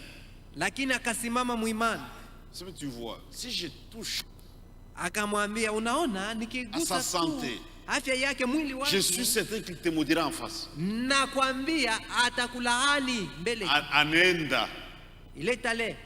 frère. Si vous lisez le livre de Job, Ukisoma kitabu ya Ayubu, un homme qui était riche, mtu alikuwa mtajiri assis maintenant dans la cendre, anayekaa katika majifu, ses propres amis, warafiki wake quand ils sont venus pour le consoler, wakati walienda kumfariji ils ont fait 7 jours de silence. walifanya Biko na mshanga masiku pendant saba 7 jours. bila Abasemi kusema kitu. Weko na shangaa mambo Sa yanamfikia rafiki propre femme mke wake mwenyewe, maudit Dieu et meurt. akamwambia sumulani tu Mungu akuue Tu ukufe. parles comme une femme insensée. Akasema unasema sawa mke Dieu a donné, welewele. Dieu a repris, Mungu que ndo son nom soit alileta, Mungu béni. anaibeba tena jina lake, basi ilipewe sifa. Revenons maintenant à notre message. Turudie kwa ujumbe wetu. Noël, c'est la naissance de Christ. Anasema kuzaliwa kwa Kristo. Jésus, c'est le plus grand don de Dieu. Yesu njo zawadi mkuu sana ya One kutokea umungu. kwa Mungu, Le plus grand don de Dieu. zawadi mkuu sana ya Mungu. Il y a plusieurs dons Mazawadi ni mengi que Dieu nous donne. ile Mungu anatupatia, Même le ministère, hata utumishi c'est un don de Dieu à l'église. ni zawadi ya Mungu kwa kanisa, Mais le plus grand don est Jésus. lakini zawadi mkubwa sana ni Yesu. C'est Jésus Jésus. nous dépasse tous. Yesu anatushindia sisi Jésus wote, dépasse tous les prophètes. anashindia wanabii wote. Le plus grand don, c'est Jésus. Zawadi kushindia yote ni Yesu. C'est grave. Ni hatari. Il y a des gens qui croient que Branham est plus que Jésus. Kuko watu wanazania kwamba Branham anamshindia Yesu. Ça, c'est une folie. Hii ni bazimu tu, C'est une séduction. hii ni kudanganywa. Kuma don yote. De tous les dons, Le plus grand don, c'est Jésus. yenye kushindia yote ni Yesu. Ça peut nous aider, frères. Je ne sais pas si vous comprenez. Là. Hii mambo inapasha kutusaidia wandugu, sijui kama mnaelewa. Si tu as Jésus, Ukiwa na Yesu tu as reçu le plus grand don. unapokea zawadi mkuu sana kushindia C'est plus yote. qu'avoir un avion. Inashindia kuwa na avion. Est-ce que vous comprenez? Je, mnaelewa? Avoir Jésus, Kuwa na c'est plus Yesu qu'avoir un avion. ni kushindia kuwa na avion. Si quelqu'un achète un avion au Congo, tout le Kama monde va mtu l'admirer. anauza avion Anauza huku avion. Kongo, watu wote Il a acheté un watamshangaa avion. na kusema anauza Tout le monde avion. l'admire. Watu Et tout le wote monde va le craindre. watamshangaa Parce qu'il a acheté l'avion. juu Même dans son cœur. aliuza avion na ye mwenyewe Il ndani est fier. yake anajisifu. Mais Jésus, c'est le plus grand don au monde. Lakini Yesu ni zawadi mkubwa kushindia vyote duniani. Dieu peut vous bénir, n'a pas ta manyumba, tokata. Leo Mungu C'est Dieu anaweza qui donne ça. kubariki et tu peux avoir des maisons.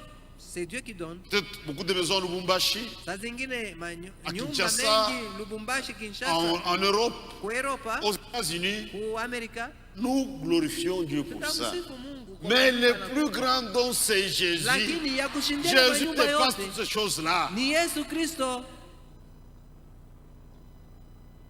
Le plus grand don. Zawadi mkuu. Dieu a tant aimé le monde Mungu alipenda sana dunia qu'il a donné son Fils unique. akafika mkutoa mwana wake wa Dieu a dit, pekee. qu'est-ce que je peux donner au monde? Ni nini naweza kupatia watu Comme cadeau. sawa zawadi? Il dit, je donne Jésus. Anasema namtoa tu Yesu, Et Jésus, c'est Dieu lui-même, na Yesu ni Mungu mwenyewe, enveloppé dans la chair humaine. anafunikwa na mwili wa mtu. Ce n'est pas une deuxième personne de la Trinité. Haiko mtu wa pili muumuni. Frère, Dieu, dans une enveloppe de chair humaine, Mungu anafunikwa na mnofu ya mtu. dit, ça, je donne au monde. Anasema hii ni zawadi napatia watu, Et le cadeau, Dieu va déposer ça à l'étable.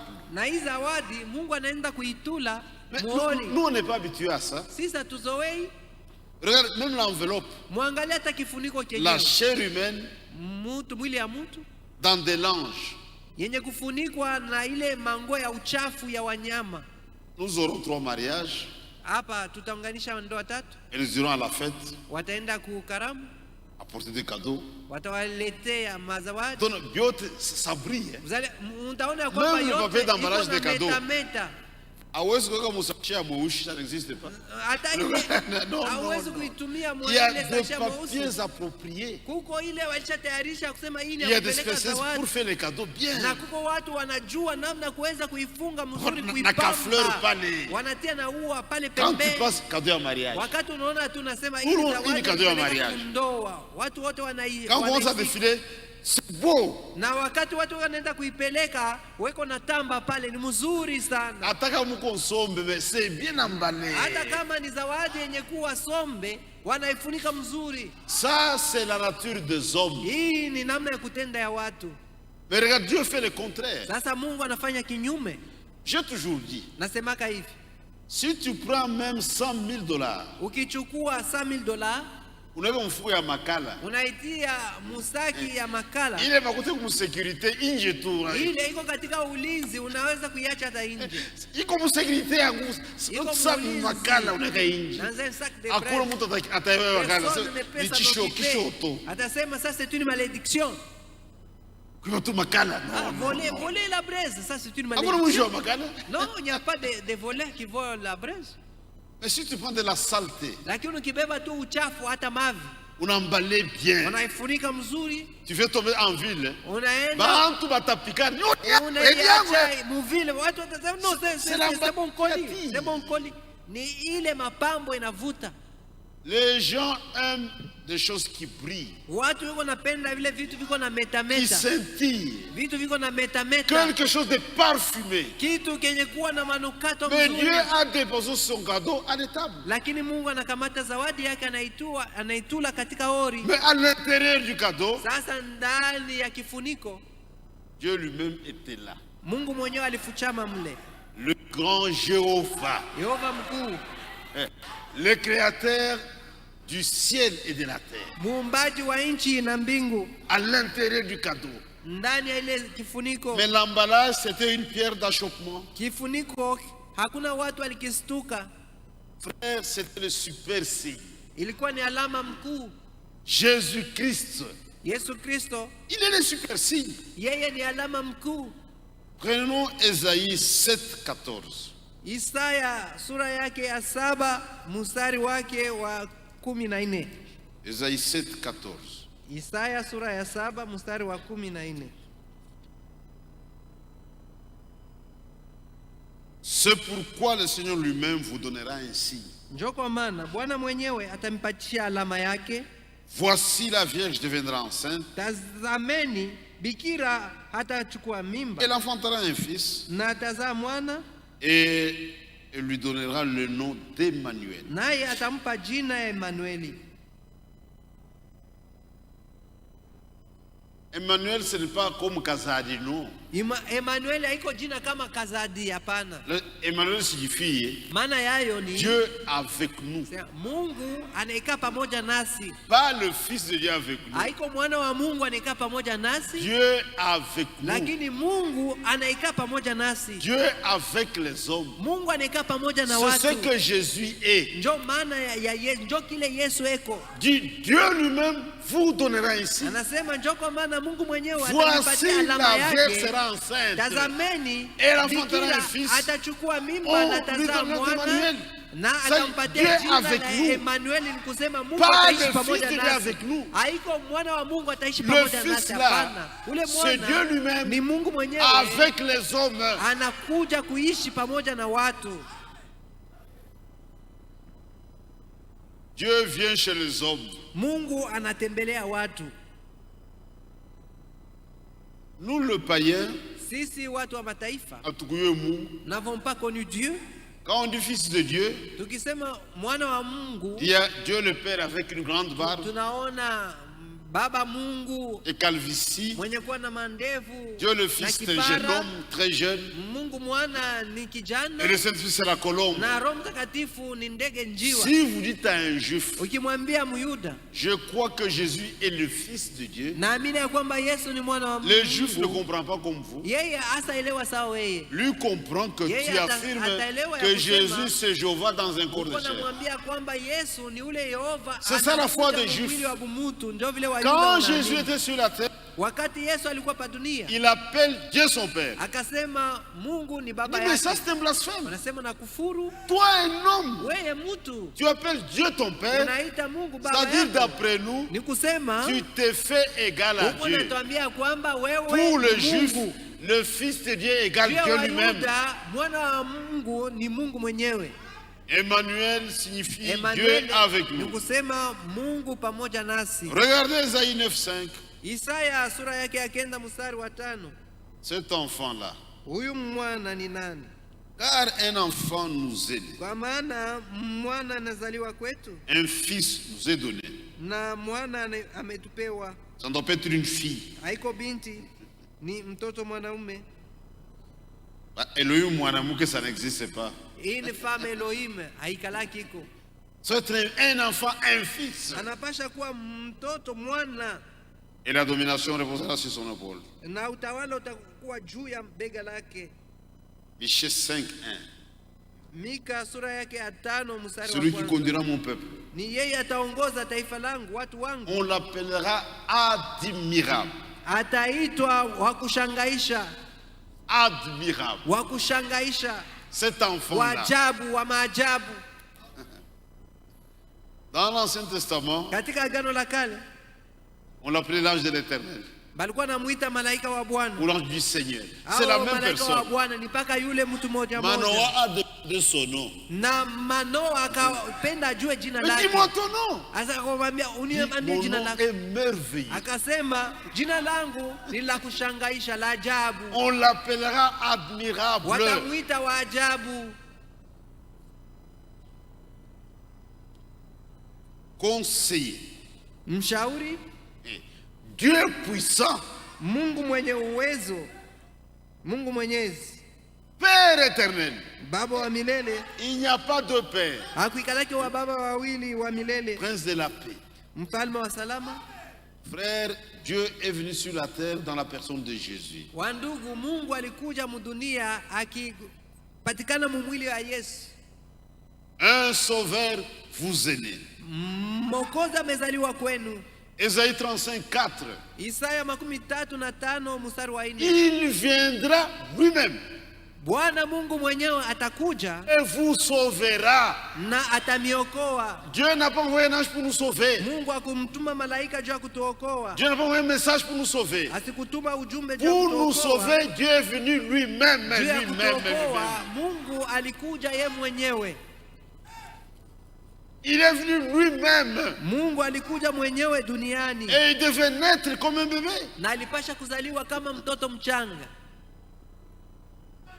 C'est un miracle. Ni muujiza. Mais le monde refusa le cadeau de Dieu. Lakini dunia likataa zawadi ya Mungu. C'est ça le drame. Hii ndio mambo mbaya. Léo, c'est une fête pour tout le monde. Noël. Aujourd'hui, tout le monde est en train de fêter Noël, Noël, on crie partout. À la naissance de Christ, Lakini ile siku Kristo mwenyewe alizaliwa, le monde avait refusé le cadeau de Dieu. dunia ilikataa ile zawadi Mungu aliipatia. Je donne les raisons Na mipatia masababu yayo, et vous allez voir si l'histoire n'est pas en train de se répéter. na munaweza kuona kama ile mambo ya zamani haifanyiki tena.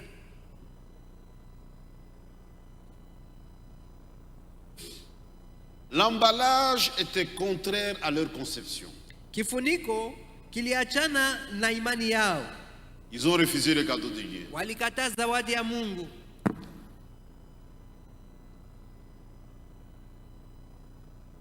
Prenez l'argent. Chukue fedha, place-le dans un milieu très sale, dans un endroit très sale, et jetez ça.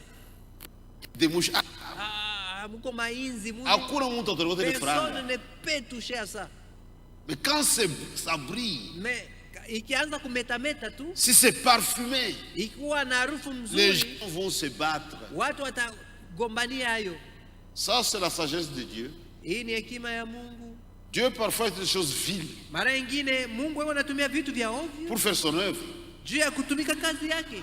Et dans la véritable œuvre de Dieu, Na katika kazi ya kweli ya Mungu, le matériau que Dieu utilise, vyombo vile Mungu yeye anatumia, la simplicité, nyenyekevu, l'humilité ni et parfois la kujishusha, faiblesse. na ingine udhaifu, Parfois la faiblesse. saa zingine udhaifu. Regardez dans cet âge. Mwangalie katika kizazi Un âge hiki, actuel. kizazi kia watu wenye Dieu kujifunza sana. confie son message à quelqu'un qui a une instruction primaire. Mungu anapatia hii ujumbe kwa mtu asikujifunzi sana. Je parlais avec quelqu'un, un frère, Nilikuwa nazungumza na ndugu moja, un prédicateur intelligent à la télévision. mhubiri mmoja mwenye Il se tombe Branham sans instruction. eko nasema ku television, Il a venu la semence du serpent. asikujifunza, Il dit ça c'est faux. semence de serpent, anasema hii ni mambo ya uongo, Ça se trouve dans la Bible. iko mbiblia. Dieu dit dans Genèse, Mungu anasema katika s'adressant à Satan, eko namwambia je shetani, mettrai inimitié entre ta postérité et la postérité de la femme. eko naambia nitaweka uadui Et kati plus ya loin, la uzazi Bible yako dit, na uzazi ya mwanamke. Caïn était du malin. Na mbali kule Mungu anasema Lui ne voit pas Kaina ça. alikuwa mwana wa mjanja. C'est l'aveuglement. Walishapofushwa, waoni, On n'est pas habitué à ça. hawazoei. Si les gens viennent ici, Watu wakifika hapa croire que nous sommes l'époux, c'est dur. waamini asema ni sisi wenye kuwa bibi harusi wa Yesu Kristo, ni magumu.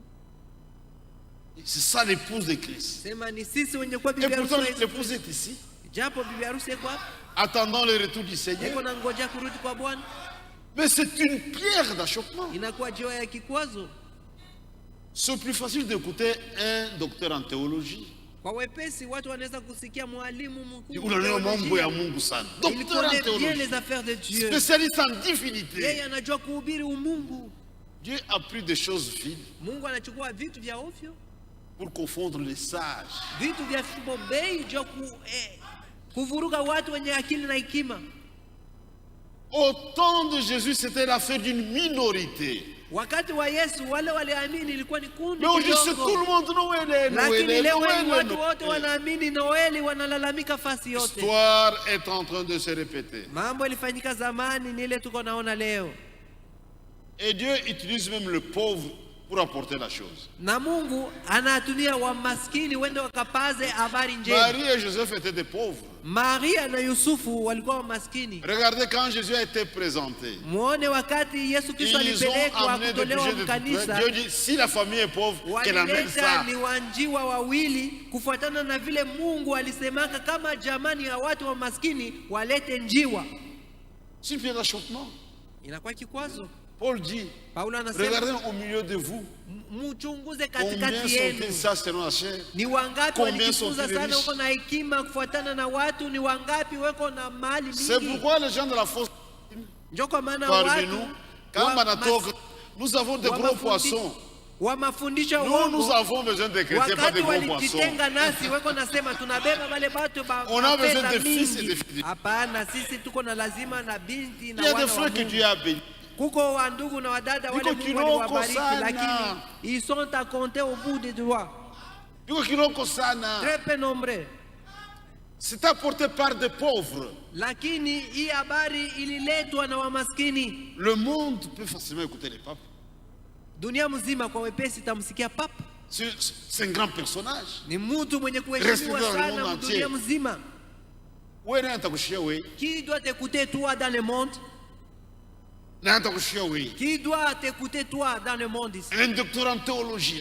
On ne peut pas connaître Dieu par une conception théologique. Dieu se révèle à son peuple. Les théologiens avaient manqué la première visitation. Mais Dieu a utilisé des bergers. Cela fut révélé aux bergers. Et Dieu a confié un grand message aux bergers qui étaient moins qualifiés pour cette tâche. Ça, c'est notre Dieu.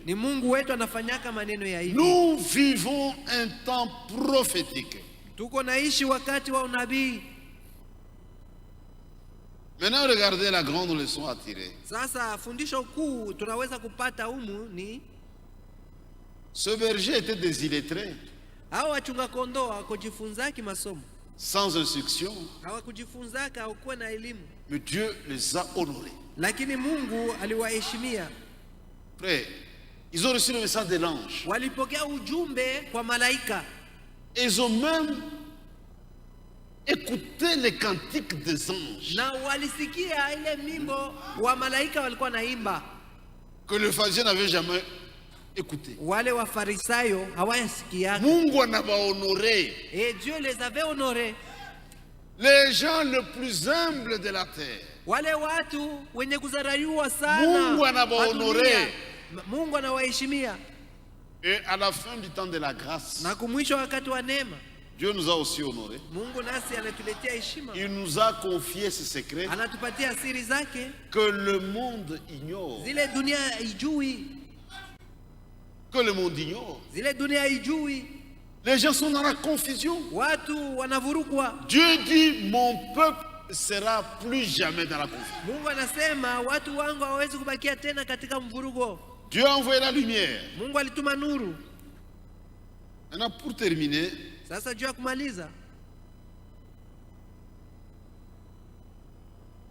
je parle de notre ordonnance en relation avec la Sainte 5 minutes seulement.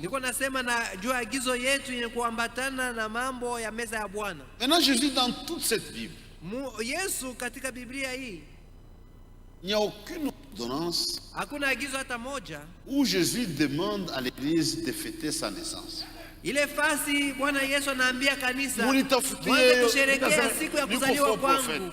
Cherchez-moi cette écriture et je dirais que je suis faux prophète. Il demande plutôt à l'Église de se rappeler de sa mort.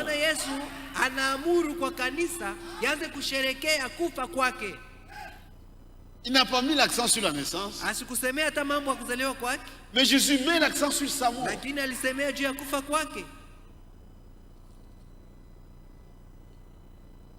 Quand Jésus fut né, un peu plus tard, il y a eu des adorateurs qu'on appelle les mages. Ils ont vu un signe. Dit le Messie sur la terre. Nous avons vu son signe et nous sommes venus l'adorer. Ils suivaient l'étoile. Suivaient l'étoile. Suivaient l'étoile. Arrivés à Jérusalem, ils ont fait une erreur. Au lieu de suivre l'étoile, ils disent ça c'est la capitale. Les messieurs sur la terre, nous sommes venus pour l'adorer. Dit tout Jérusalem fut troublé. Biblia inasema Yerusalema mzima kisha kusikia wakavurugwa. Tout Jérusalem. Yerusalema yote mzima. Même le roi, Na hata mfalme mwenyewe il a pris les akavurugwa. scribes Akaita qui fouillaient les waandishi Écritures. mchunguze maandiko. Parce qu'il doit naître Wakamwambia Mais anapaswa pas ici. kuzaliwa, lakini haiko D'après les Yerusalemu, Écritures, kufuatana na à maandiko, Bethléem. atazaliwa ku Bethlehem. Ben, quoi troublé? Ils étaient troublés. L'histoire se répète. Ile mambo ilifanyikaka zamani ni ile tuko naona Quand nous leo. parlons du retour de Jésus, Wakati tuko nasema l'enlèvement, kuhusu le monde est kurudi kwa troublé. Yesu, kunyanyuliwa Ah, dunia parce yote que Dieu na maintenant kufufua. vous obéir. Mais ce sont des choses que nous Sasa trouvons vitu dans les asilangaje. Écritures. Ekutai mambo inapatikana katika Il maandiko. fallait qu'ils retrouvent l'étoile. Balipasha barudie waone Et les nyota. étoiles, Na wakati ils waliona n'ont pas eu de nyota réponse à Jérusalem. hawakupata jibu ku Yerusalemu. Leur guide s'appelait l'étoile. Kiongozi wao alikuwa nyota. Quand se fait l'étoile, Il commença à suivre l'étoile. l'étoile arrive au lieu où se trouvait le Na Seigneur. wakati nyota ilipofika fasi palikuwa Bwana, Inashimama, ikasimama et ils ont c'était vu arrêté. Jésus. Nao wakamuona Yesu. Pour découvrir le Messie, Juu ya kutambua Masia il fallait un signe céleste. ilifai kukuwa alama ya mbingu, Il ne fallait pas la théologie. haikufai majifunzo ya Mungu. Ils ont posé la question, il n'y a pas de réponse. Wakauliza ku Yerusalemu hawakupata Maintenant, quand ils majibu. sont restés, Sasa wakati walipobakia ici à Bethléem, wakawapata jibu kwamba ils ni n'ont pas pris Bethlehem. le soin d'aller un peu vérifier la chose à Bethléem. Wakati wale waliwaambia kwamba ni Ils ont Bethlehem, continué leurs activités. hawakurudia kwenda ku Just Bethlehem à Bethlehem, kuangalia, mais lakini ils ont wanaendelea les na kazi activités. yao. Wanajibu tu ni ku Vous allez Bethlehem, vérifier. Tout lakini pour wanaanza vérifier. kufanya mambo yao. Les gens lisent, Watu wako na ils somo ne vérifient pas. lakini hawachunguzi, Ils continuent leurs affaires. wako naendelea matendo yao. Une véritable étoile conduit vers le Messie. Nyota ya kweli iko naongoza mtu amjue Le Masia. mage n'ont jamais adoré l'étoile. Wa majusi Du hawakuabudu haut nyota. kwa étoile. Inompati C'est grâce à si toi. étoile. Non, non, non, non. Ni juu kwa ajili yako tunatambua, hapana. Et les messagers sont comme des étoiles. Na wajumbe wako kama manyota, Une vraie étoile doit conduire vers le Christ. na nyota ya kweli, mjumbe wa kweli anapasha kuongoza kwa Kristo. Et ils avaient des cadeaux. Na walikuwa na mazawadi, Et le cadeau était approprié. na ile mazawadi ilikuwa Nous tendons vers la ikufaa. fin. Tunataka kuimaliza. Ils avaient de l'or. Walikuwa na fedha, walikuwa na dhahabu. L'or est divin. Walikuwa na dhahabu, ilikuwa ni alama ya Ils ont donné Mungu. ça. Ça dit dans notre foi, cet enfant c'est Ni Dieu. kusema waliamini, asema huyu Ça, mtoto ni c'est donné Mungu. seulement à Dieu l'or. Hii zawadi dhahabu tutaipatia mpaka Mungu. Ils avaient de l'encens. Walikuwa na uvumba, C'est pour le travail. ni juu ya kazi. Ils avaient de la myrrhe.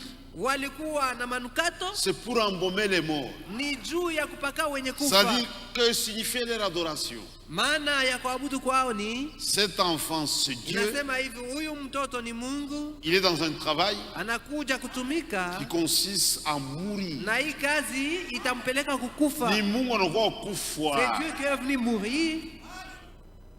C'est pourquoi Jésus met l'accent sur sa mort. Ndio kwa maana Yesu Kristo alihubiri sana juu ya kufa kwake, Jésus n'est pas mort comme tous les hommes. naye akufa kama vile mtu kawaida. C'était une mort expiatoire. Ilikuwa ni kifo cha kuondosha dhambi, Le péché était couvert. na dhambi wakati yote Tout au ilikuwa long de l'Ancien inafunikwa. Testament, Wakati agano la on kale attendait l'agneau parfait. ulikuwa na ngojea mwana Quand kondoo Jésus est venu kamilifu. sur la terre, Wakati Yesu il n'est alizaliwa pas kwa allé dunia, vers le pharisien. asikuzaliwa kwa Wafarisayo, Il est allé vers Jean. asikwenda kwa Parce que Jean Wafarisayo, était prophète. alienda kwa La kwa parole Yohana. vient au prophète. Maana Yohana Regardez alikuwa comment Jean nabii, présentait na neno Jésus. kwenda kwa nabii. Voici l'agneau de Dieu qui ôte les péchés du monde. Naye akamwonyesha kwa watu, tazameni mwana kondoo Il devait aller au aliyeondosha dhambi calvaire. za dunia. Alipasha kwenda Kalvario, Il devait mourir. alipasha kufa.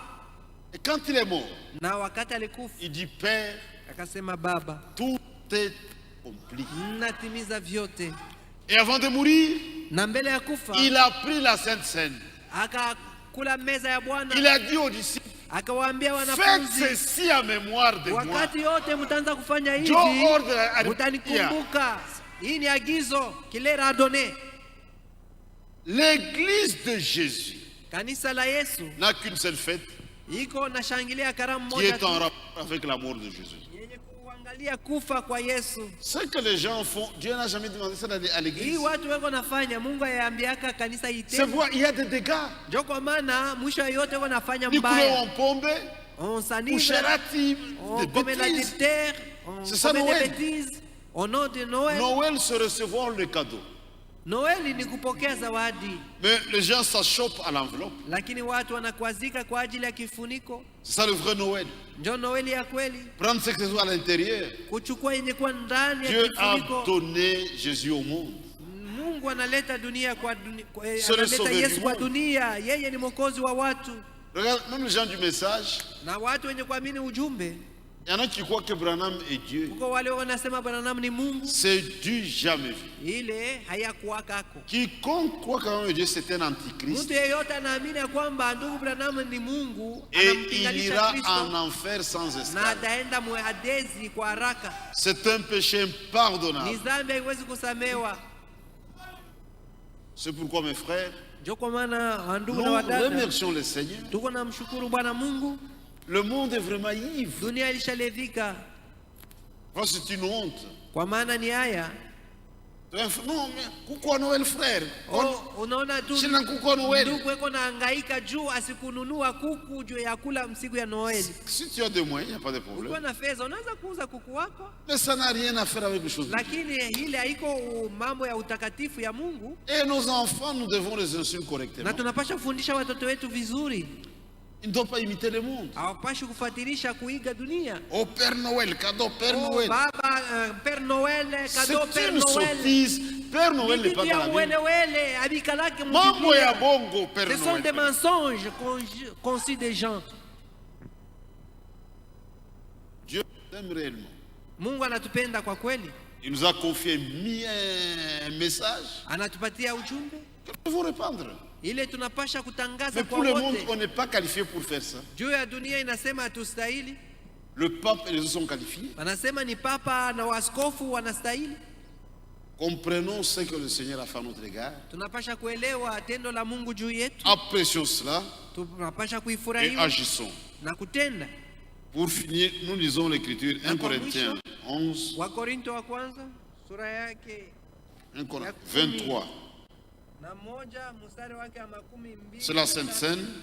Ni meza ya Bwana. C'est pourquoi dimanche prochain, Ndio kwa maana mjuma iko nakuja, si le Seigneur le permet, ikimpendeza Bwana Mungu nous allons nous approcher de la tutakaribia table du meza ya Seigneur. Bwana.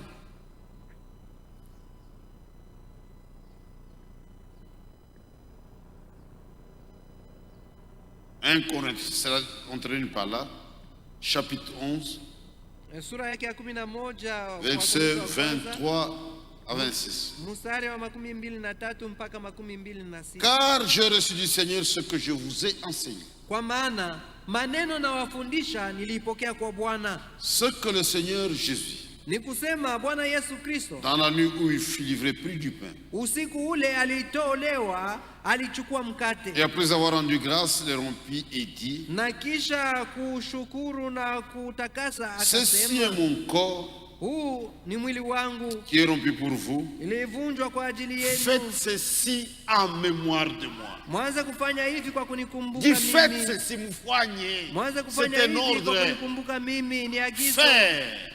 Kutenda Et on doit le faire. na tunapasha kuitenda.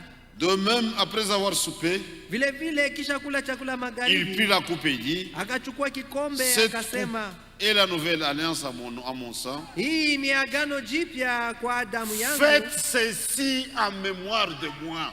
nayo mupate kuifanya kwa kunikumbuka mimi. Toutes les fois que vous en boirez. Wakati yote mtaanza kuikunya mnikumbuke mimi. Car toutes les fois que vous mangez ce pain Kwa maana wakati yote mtakula et que vous buvez mkate cette coupe, na mnakunya kwa hiki kikombe, vous annoncez la mort du Seigneur munatangaza kufa kwa jusqu'à Bwana ce qu'il vienne. mpaka na siku ile atarudi. C'est la seule recommandation. Hii ni agizo moja tu. Maintenant, trouvez-moi une ordonnance en rapport avec la naissance. Vous foignez fête. Sasa muniambie ile amri wanatuambia tusherekee kuzaliwa kwa Kristo. Si Dieu n'a pas ordonné une chose, Kama Mungu akuamuru, munafoigne, vous le faites, vous êtes sous l'influence de démons. munaongozwa na mashetani. Dis faites ceci à mémoire de moi. Anasema mutende hivi kwa kunikumbuka mimi. C'est pour dimanche prochain, Ndio kwa maana mjuma nous ijayo allons approcher de la table du tutakaribia Seigneur. meza ya Bwana et une table du Seigneur biblique. Na tutakaribia meza ya Bwana kufuatana na mafundisho ya kibiblia. C'est pourquoi Dieu nous aime. Ndio kwa maana Mungu Il nous anatupenda. a révélé ses voies. Anatufunulia mapu yake. Que le Seigneur vous bénisse. Bwana Mungu ambariki. C'est ça notre message de Noël. Hii ndio ujumbe yetu ya Noeli. Je remets les services au pasteur Eugène. Na rudisha mimbali kwa kiongozi Eugène.